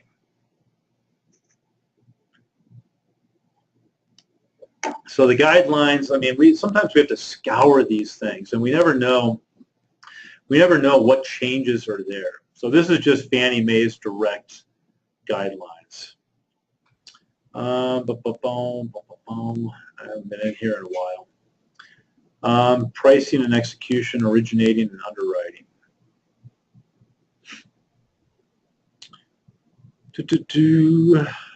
I'd like help. No thanks. Quick question, Joe. Yeah. Is there a best loan for a high-income professional who still has student debt, like a doctor or a lawyer? Is there like a loan that would fit there are certain loans for that. There's actually a specialized loan just for doctors because they do have that really high student loan. So they take into account that student loan and what the monthly payment is, when that's going to start. Professionals, it's a good question because professionals can, if they have a degree in the field they're going to work. So engineers, nurses, doctors, they can get a loan right away as long as they have a salary and they've got or a contract. A school teacher can do it too. As long as they've got that contract for at least 3 years and they get into the profession they were trained at. I forgot that they go to Fannie Mae underwriting guidelines. I'd rather go to one of our lenders that has a really long list. Actually, let me track one down. Get rid of you guys, and I'm going to go to bookmarks and EA. Yeah, they've got a real meaty one. Guides and matrices. Whew. Let's see, Fannie Mae guidelines. A PDF. Now, this is what I was trying to find over on the other lender's website. Okay, there you have it. 188 pages.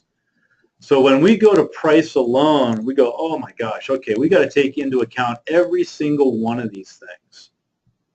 Is it a purchase or a cash out refi? Is it DU refi plus? How many units? LTV, CLTV, combined loan to value. So if they have a second mortgage, second lien position, that would be CLTV. First loan 80%, second loan 15%. That's a CLTV of 95%. Minimum FICO 620. Okay, and you see investment properties, you see manufactured homes, principal residence manufactured homes.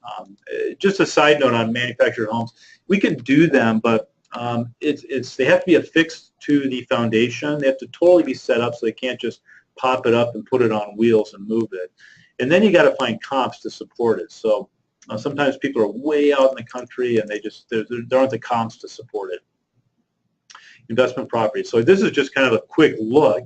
Here's our 424-100 conforming loan limits. If you have a 2-unit, a duplex, you can go to 543, and then if you have a 4-plex, you can go up to 815. Now, high balance. So if you're in these really high balance areas like King County or Hawaii, let's say you're in Honolulu and you want to buy a 4-plex. Well, guess what? You can go up to $1,223,000 and get conventional financing. So it's pretty amazing. But in Seattle, if you want to buy a single-family home, $636,150. And again, I apologize for the numbers because these change like every month. And again, that's part of the Dodd-Frank bill. It's just constantly changing on us. And now, oh, look at this. Even the guidelines. Look at this. I mean, this is all this stuff that we have to go through. So this is just giving us the page numbers, and guess what? When we get to page 188, then we start actually reading through it all. Holy smokes. Okay, there's page 186, and here's where we start. So it can be mind-numbing at times. And one little line in these 188 pages can prevent us from doing a loan. And we all have to, again, we all have these guidelines, whether it's Bank of America, Wells Fargo, another mortgage bank, or a mortgage broker. We all have to kind of deal with these. And we get into it, and we've got product eligibility. And again, certainly I don't want to read for, it'd probably take about 6 hours to get through this stuff. But so we have product eligibility, limited cash out. I can't hear you, Alex. Oh, sorry, go on. Oh, Donna, if you're pre-qualifying a client, do you offer bond programs to them, or is that something they pursue themselves, perhaps before talking to you? Yeah, it's something that we'd want to direct them on. So if they want to do the bond program, now the bond program, a little caveat there. The bond program is a much higher interest rate. So a lot of people think, hey, they get a normal loan and they get this 1%, 1% loan from the government. Well, that normal loan, that Fannie Mae, Freddie Mac, or FHA product is much higher. It's like 5%. And I can immediately understand the numbers over 30 years. So I would tell someone, look, do this 1% down program. If they're a first-time home buyer and they've got good credit, if they got a little bit marginal credit, then they're going to have to do the bond program. But if they don't have any sort of down payment, it's best to talk to us, and I'll steer them in the right direction. If we can't do it, I know some lenders that can. The bond program, every state's got a list of them on their bond program website. But so we get back into product eligibility. Good Lord. And it just goes on and on and on. So a lot of times we get into this, and really what I'll do is I'll go back up to the preview, and I'll get in here and I'll think, okay, credit scores. I need to figure out what the credit scores matrix are. So page 42. And that's when I can go down to page 42. Where are we? 29, 39, 42. Okay, wholesale Fannie Mae guidelines, credit. Minimum credit score determined by direct underwriting, but may not be lower than 620. So they might have a 640 credit score, but they have other determining factors in their credit report that DU does not like. In-file credit reports, there we go. Automated merged credit reports, that's what we do, is 3 scores, TransUnion, Equifax, and Experian. And then so on and so forth. Income. I want to kind of go over income a little bit. So that's credit scores, bankruptcies, that'll tell us, what they need for bankruptcies, DTI ratios, 50. There's all sorts of meaty stuff in here, if I can find it. Okay, 54, 51, 50. So DTI is consistent of 2 components, total monthly obligations, total monthly income of all borrowers. Okay, so we see here on a conventional loan, allowable, they'll actually go up to 45%, with flexibilities offered up to 50%. And what this is really, great credit, putting a big down payment on it, really being able to manage your credit well. And as we put the loan into direct underwriting, it'll spit out a decision, and it could accept even up to 50%. So strong compensating factors. But again, when people talk to us, they want an immediate answer, and sometimes we don't have an immediate answer. We don't know what the strong compensating factors are. We just have to go through the process. Okay, so monthly credit, monthly housing expense, they go through that. Alimony, child support, business debt in borrower's name. So all these different factors, court-ordered assignment of debt, debts paid by others, deferred installment, home equity lines, installment, so on and so forth. So all these things, we have to read through each one of these to make sure we're not missing something. Student loan. Student loans, they basically have to, we look at the full payment amount. Even if it's deferred, we have to factor in that full payment amount. We used to not have to do that, but Dodd-Frank always goes back to Dodd-Frank. And so on and so forth. And that's just credit. I mean, geez, we get into income and employment. Then we find out who qualifies based on history of receipt, frequency of payment, and then their employment. So I don't want to bore you guys too much because this is just crazy. It goes on and on forever. But the point is, when we get into guidelines, there are a ton of them. So we really have to, and the overlays mean each lender has a different overlay. Portfolio products, I want to talk a little bit about portfolio products. Some lenders have great portfolio products where they carry the note, they carry the mortgage. And what that means is they're going to service it. So if it's a 4.5% interest rate, well, they're going to keep it in-house and charge that 4.5% and collect that money every month. So it can be all sorts of different things. It could be, you know, let's say mobile homes, actually in a mobile home park. You know, some goofy lenders that'll do those.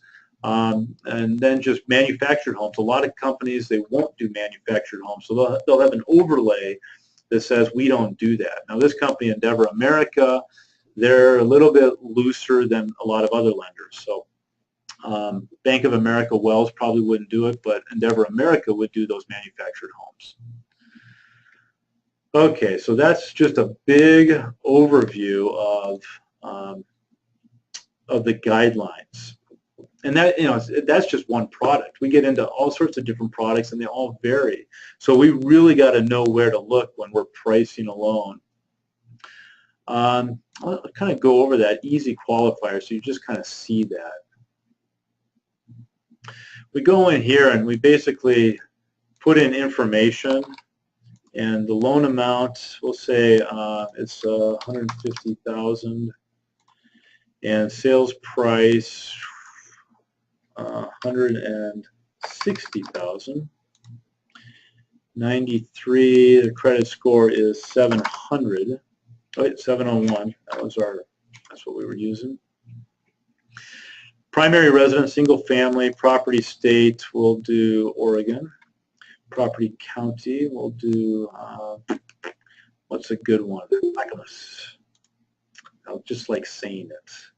And then over here we see lender paid compensation, better interest rate when the borrower pays our compensation, conventional FHA, and all that. Then we get a quote.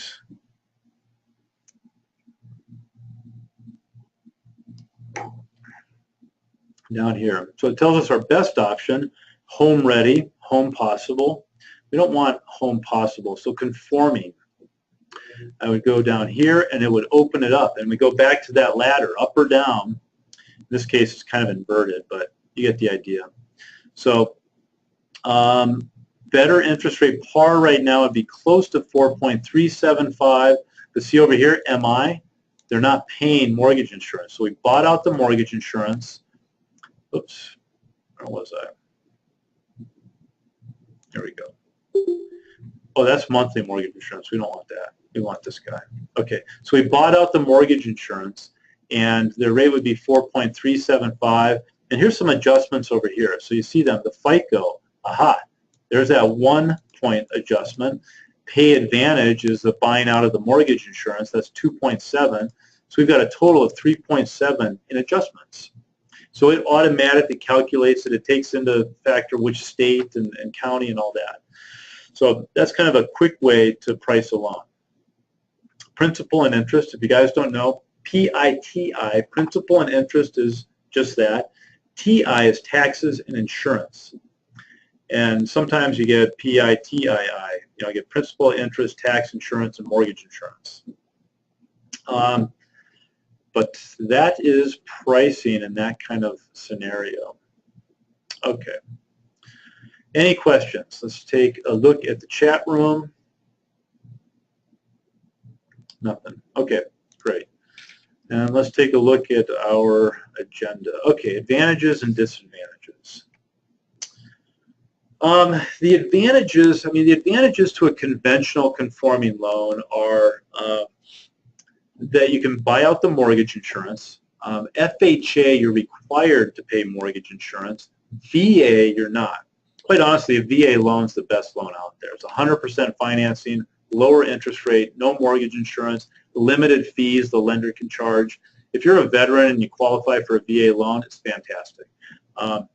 Sometimes I do hear Dave Ramsey talking about VA loans not being that good. He doesn't know what he's talking about. He's basing a lot of his knowledge on 20 years ago, and VA loan is fantastic. But not all of us serve, so we can't get a VA loan. So we're limited to FHA or USDA or conventional.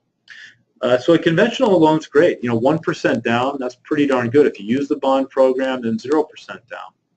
But again, I would always try to find out what the details of their situation is. Because if they want to use the bond program, they might have a 5% interest rate on their first loan. Over 30 years, that's a lot. So I'd rather put them in a 3.75% interest rate or 3.625 and just have them do 1% down. Actually, it'd be a little bit higher because it's the 1% down program. So might be 4 1/4, 4 3/8. So we really want to adjust and get them the best product possible. But sometimes people just don't have any money. They have a limited credit. So for example, they have credit of 585. Well, they're going to have to do FHA. There's no product out there that's going to allow them to do conforming, VA, USDA. A junky FHA loan is all they have, and they're going to pay mortgage insurance for the life of the loan. That's something that changed. A few years ago, we could do, when you got to 78% LTV, the mortgage insurance would drop off. And that's still the case with a conventional loan. So if you get a conventional loan and all of a sudden you get a windfall of cash and grandma gives you $50,000, well, if you apply that to the loan and you get your loan to value ratio down below 80%, the mortgage insurance just drops off. Poof, gone. So, but with FHA, 29 years later, you're still going to be paying that $150 a month mortgage insurance. And let's calculate that. I mean, think of that, $150 a month times 12 years times 30 years, that's $54,000 in mortgage insurance over the course of 30 years. $54,000 just because they were knuckleheads with their credit. So yeah, we want to help people as much as possible and put them in the right product. But mortgage insurance is a lot. So a conventional loan, there's an advantage to that, and not having mortgage insurance is the advantage. All these different products, I'm actually going to show you guys something.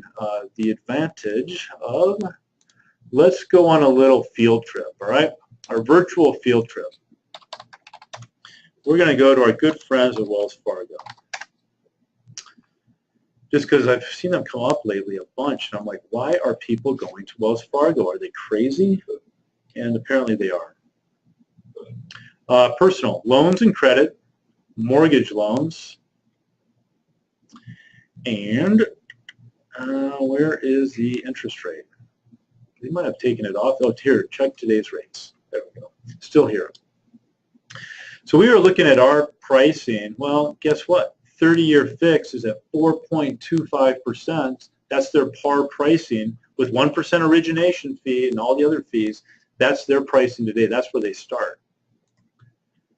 We are at, wait, let's see, in here, price, rates.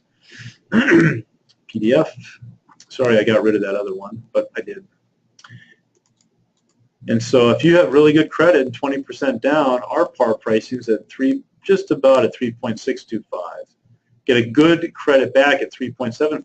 So typically we are a half point lower than Wells Fargo.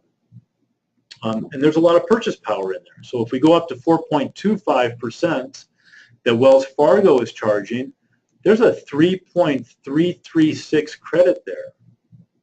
3.336. We could do 1% down. We could, there's all sorts of stuff we could do. But 3.336 on a $300,000 loan, and we want closing costs paid for, 3.336%, that's $10,000. We don't need that much for closing costs. So we could probably go down here and get 2 points and get a 4% interest rate and have the closing costs paid for, $6,000. So there's so much power in lending, but you have to know where to look, and that's kind of what I'm trying to teach you, is where to look. It's in these rate sheets, and then you have to compare. So we go back here and we look at Wells Fargo, APR 4.275. So what they're doing, APR is annual percentage rate, and APR is the cost of the loan. So it's the cost of everything you pay up front in fees.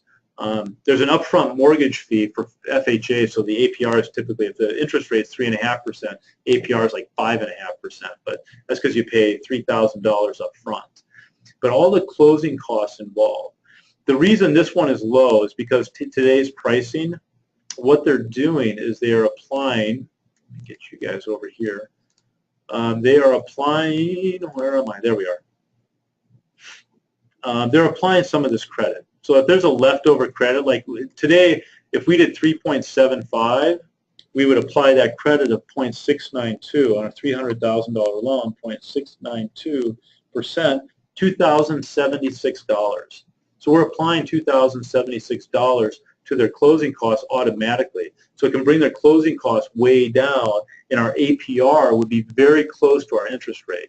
So our APR might be 3.762.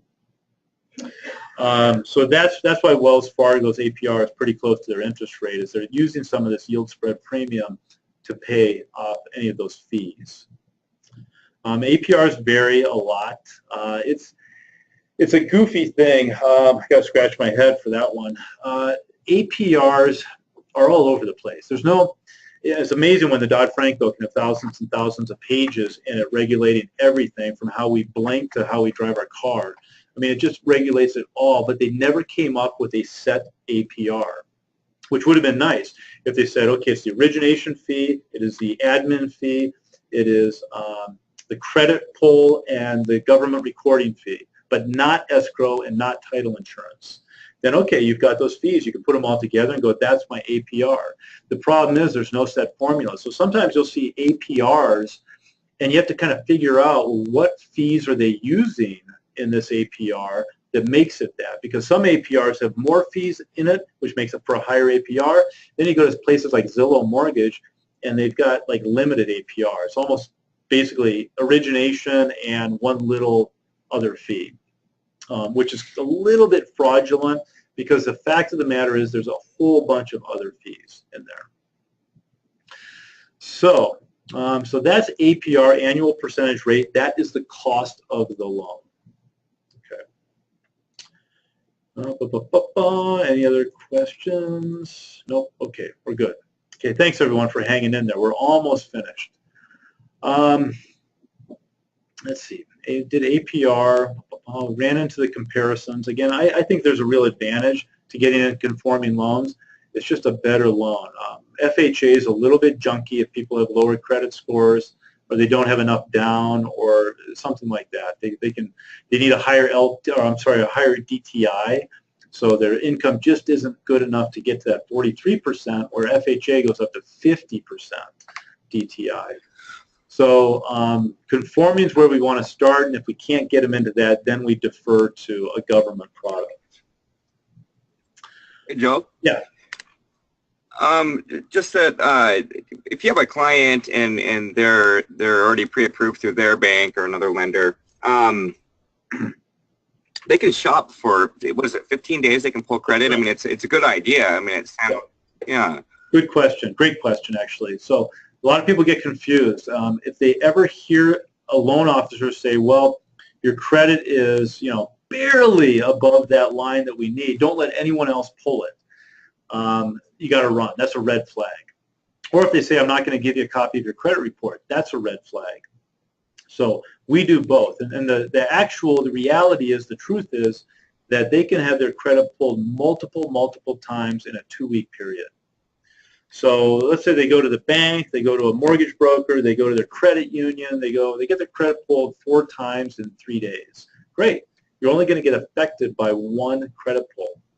It's typically about a 5-point, maybe a 3 to 5 point hit to your credit to have it pulled. So some people think, I never want to have my credit pulled because, my credit score is going to go down. Well, you got to have your credit score pulled. We have to have that credit report.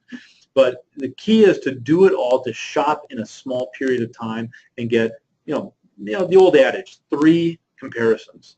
Get 3 quotes. So I think that's smart, and they can do it. And if any loan officer tells them not to, that's just a gimmick to scare them, to get them not to shop, so that they can go. And that's 2. That's 2 weeks, not 30 days, correct? It's 2 weeks. I mean, my rule of thumb is 2 weeks. I think it actually legally is 15 days, but don't cut it short. Because it can affect you. If you are 5 points above, let's say you need a 640 credit score and you're at 643, and you wait 16 days and you get it pulled again, you could go down to 639. And all of a sudden you're below that threshold where you need to be. Credit reports have 3 scores. They have Experian, Equifax, and TransUnion.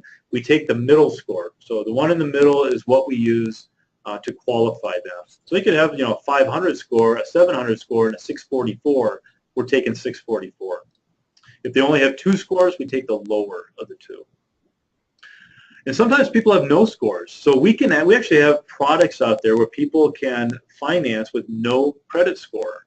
There's only 2 lenders that I know of that do it, but we can direct loans to them and broker them to them. So if you have a client that doesn't have a credit score but wants to buy a house, we can make that work, as long as all the other compensating factors are in play.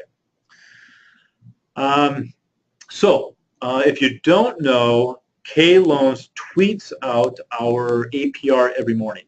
So Brandon's in charge of that. He checks the wholesale rates. He looks at it. He adds our fees and tweets out that APR each morning. I think we're at 3.78 something this morning.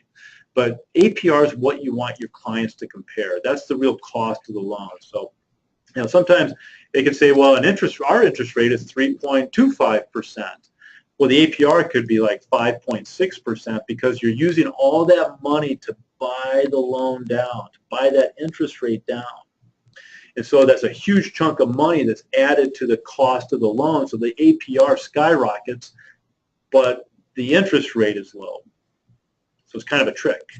There's a lot of little tricks in this industry, and that's why I'm here to expose them. I basically set up K-Loans to expose anything like that, be totally honest, give our clients a copy of their credit report, have salaried loan officers, and a fixed fee regardless of loan amount, and these interest rates. And the key is to compare. If you've got a lender out there that you like working with, get them just to match what we do. See if they'll match it. Just say, hey, yeah, I went to the competition, and they're going to give us this. Can you match it? And that's fine. Then go take it to them and let them do the loan. I want you guys to just have a good knowledge of lending, because it does affect your real estate. It affects how you make an offer.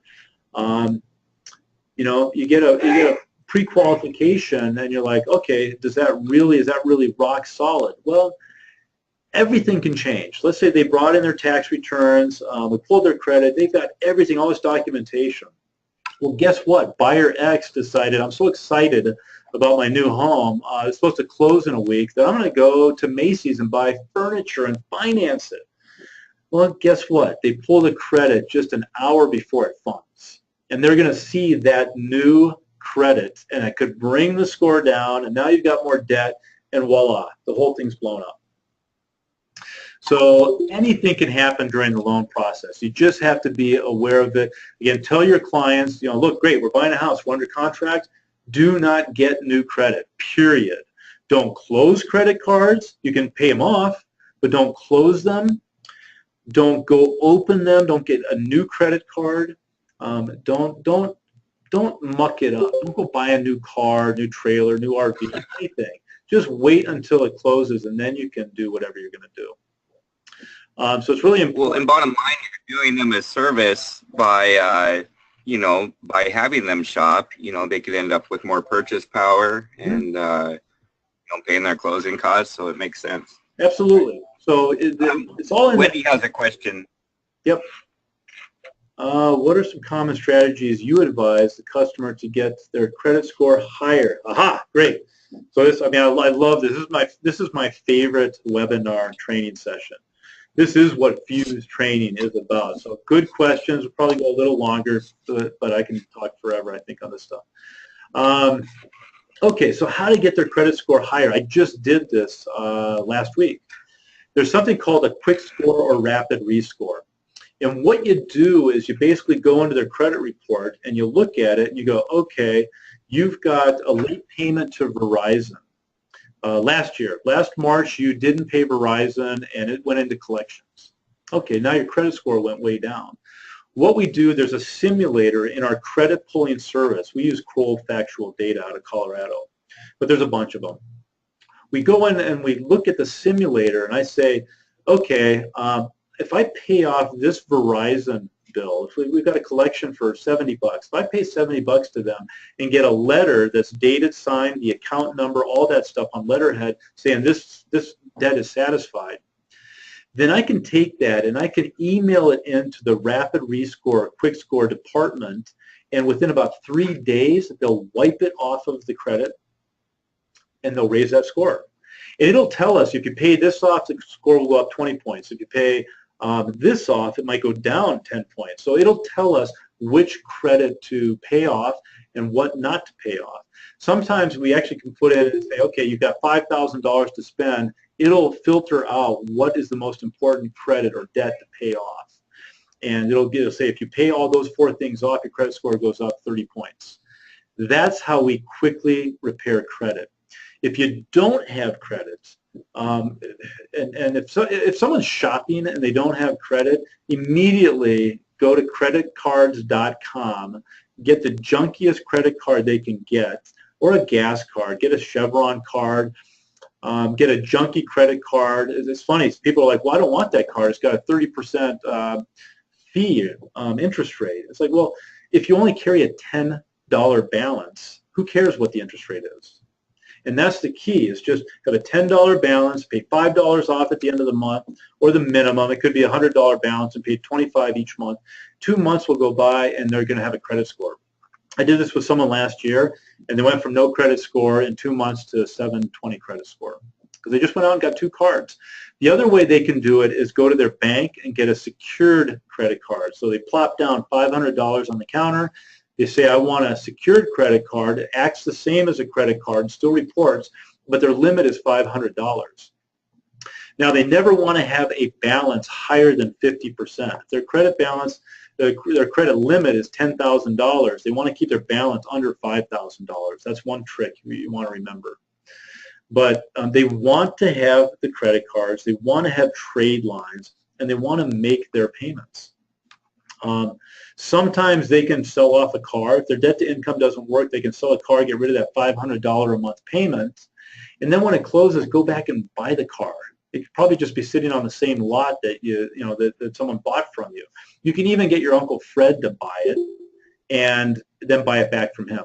You just want to get that loan off of your credit report. So a lot of different ways to improve credit. If you ever have someone that's in that situation where they've got low credit, come to me. That's really my expertise above anything and all things is I love repairing credit for people.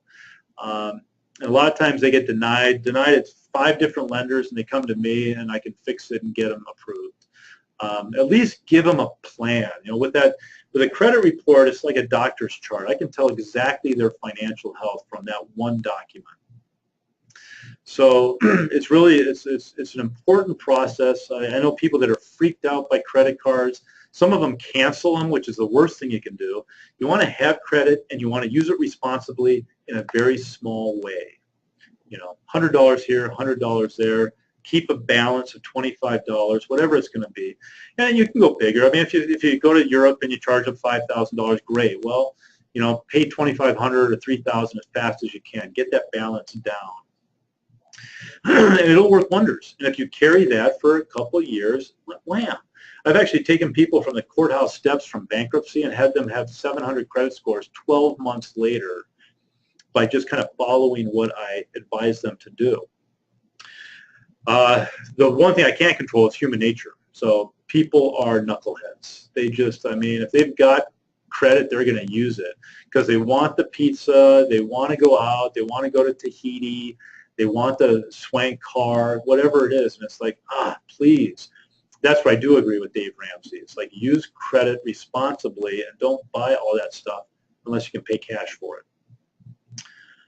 Okay, so that's how you repair credit or just establish credit. And again, if they don't have credit, we do have a lender that'll do it, but it's a little bit junky. It's an FHA loan, and it's higher interest rate, 4.25%, 4.5%. But hey, if they have no credit, that might be their only option. There are some other things that we can do. If they are an FHA, we'll talk about it next week, but we can go down to 500 credit scores with 10% down on an FHA loan. So that will be government loans next week. Okay, any other questions? Okay, the final thing I want to talk about is kind of the marketplace out there. Advertising, and the biggest, baddest advertiser out there is Quicken Loans. They went from Dan Gilbert bought them like 15 years ago, back from Quicken. He sold them to Quicken for $250 million. A few years later, bought them back at a wholesale price of $50 million, and then decided to do the most aggressive marketing advertising in the history of lending. And now he's worth $7 billion, and I think Quicken Loans became the 5th largest lender in America. So they're up there in the same chart with Bank of America, Chase, and Wells Fargo. It's pretty impressive, and I think they spend about $200 million a month on advertising. But if you spend $2.4 billion on advertising and it grows your revenue to $7, $8, $9 billion a year, that's money well spent. So Quicken Loans, you'll hear about Rocket Mortgage, you'll hear about push button get loan. Don't be deceived by that. What it is and we have the same product, and most lenders now are starting to do that. So a lot of them have the same product, where you can go online, or you can have a mobile app, and you can put your numbers in there. You can put in, I make $50,000 a year, and here's my social security number and all my other digits to pull credit. And all we really need to pull credit is social security number, name, date of birth, address, and gross monthly income. So you put that stuff in there, and what it does is it's an algorithm, and it has access to the IRS and the credit scoring bureaus, and it puts it all together. It looks at your IRS transcript, your income, your credit score, and spits out a number. And they say, okay, you are qualified to buy that house at $250,000. Congratulations, welcome to Quicken Loans. Well, guess what? They need to do the same thing they do for every loan. They need to supply all the paperwork. They need to supply their bank statements and their pay stubs. And guess what? They have to order an appraisal. And it could be a VA appraiser in Portland that's taking 6 weeks to get an appraisal back. So you don't push a button and just get a loan. You push a button to qualify and start the lending process. And again, all the same factors. Knucklehead could go buy a big monster truck at the end of the loan process and screw it all up. I mean, all the same factors apply.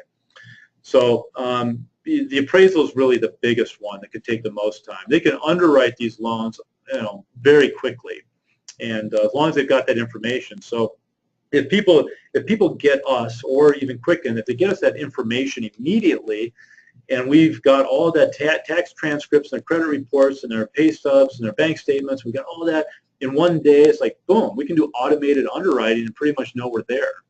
Then we got to just wait for that appraisal. The appraisal part of it is the biggest piece that challenges all of us. So not only are you seeing low appraisals that are hurting your real estate deals, but you see appraisers that are taking 4 weeks. So something to be aware of. Again, that's the finance side of it. I had a question this morning. One of our agents emailed me and said, client really wants a house, and they're willing to forego the inspection and the appraisal. Well, the inspection they can forego, but the appraisal is for the lender. So the appraisal is for Quicken or United or Stearns or whomever.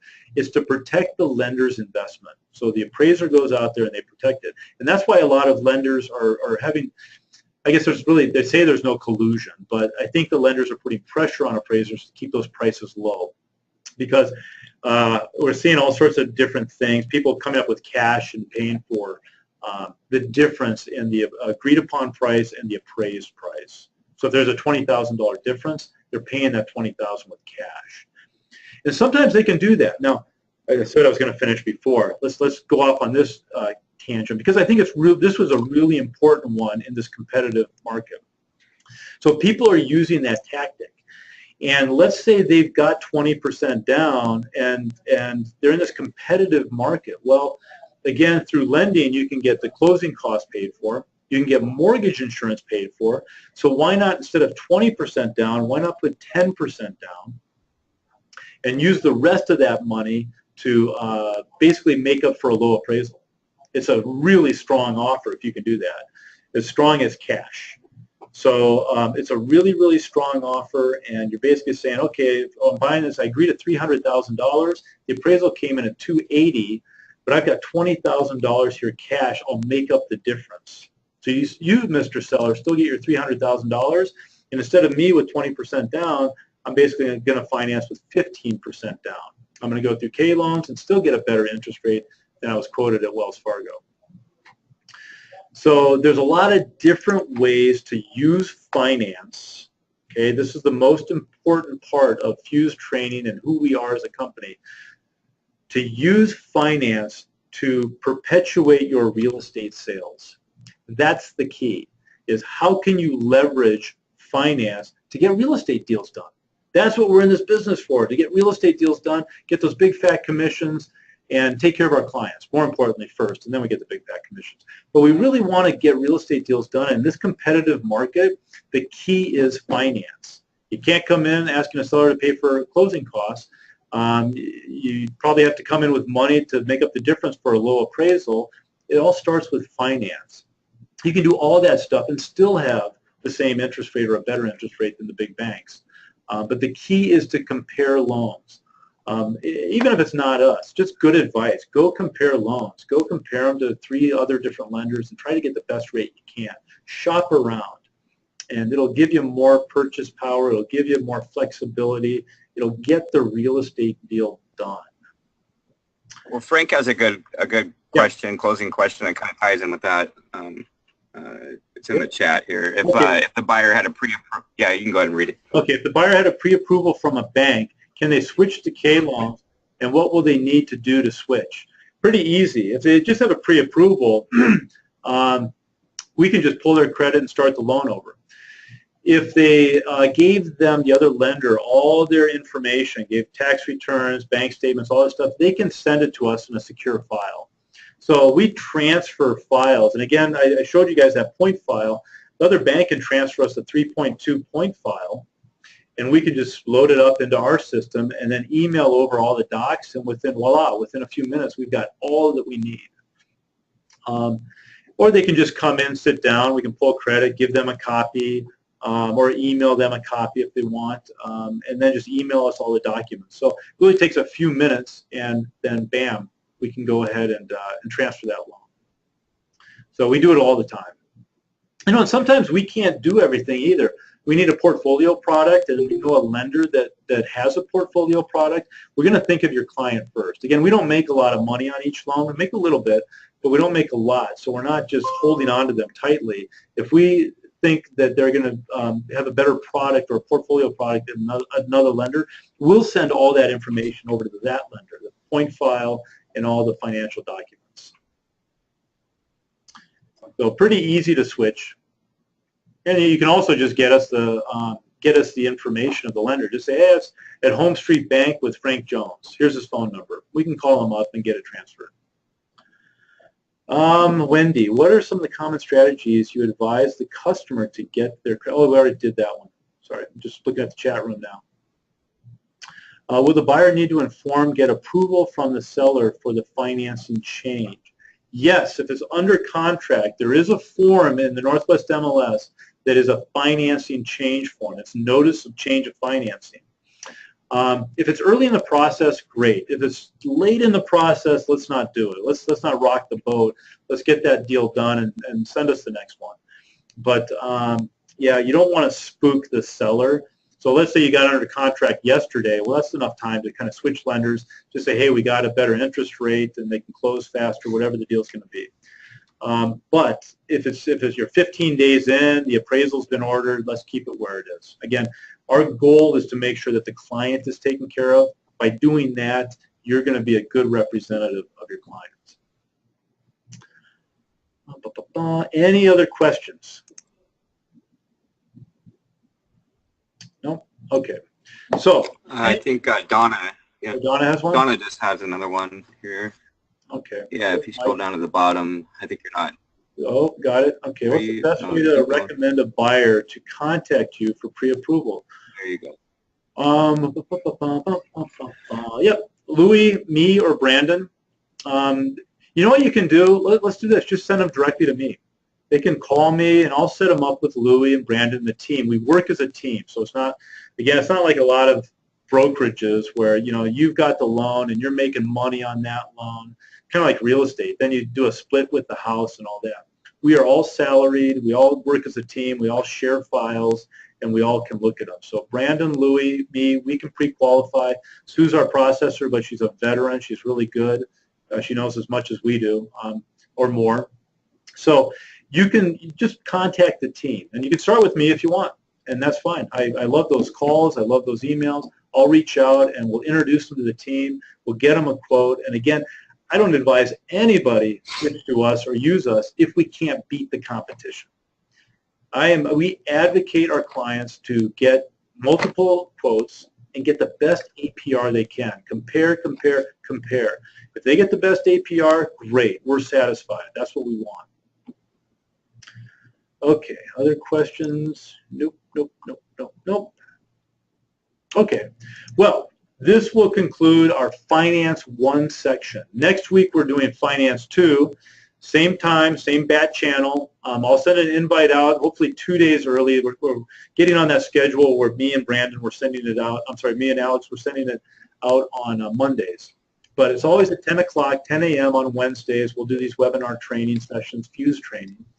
And I look forward to next week. It's going to be on government finance. We'll go over a lot of the same stuff that we did here, the pricing, situations like that, but we'll get into FHA, USDA, and VA loans, and the best way to utilize those for your clients. And then we'll kind of compare the differences as well. So I thank you for joining us today. That was fun. I loved it. You can always email me or call me with individual questions. It's an ongoing process. We are a company. We work together as a team, and we love doing this. This is our forte. So thank you, everybody. Have a great day. The market is hot. The weather's getting hot, so it is great out there right now. Take advantage of it. New listings are coming on the market all the time, and go get your clients a house. And if you have any questions about a strategy to get a house in a competitive market, give me a call or email me. I'll help you out. We'll get there together. All right, thanks, everybody. Adieu. Thank you.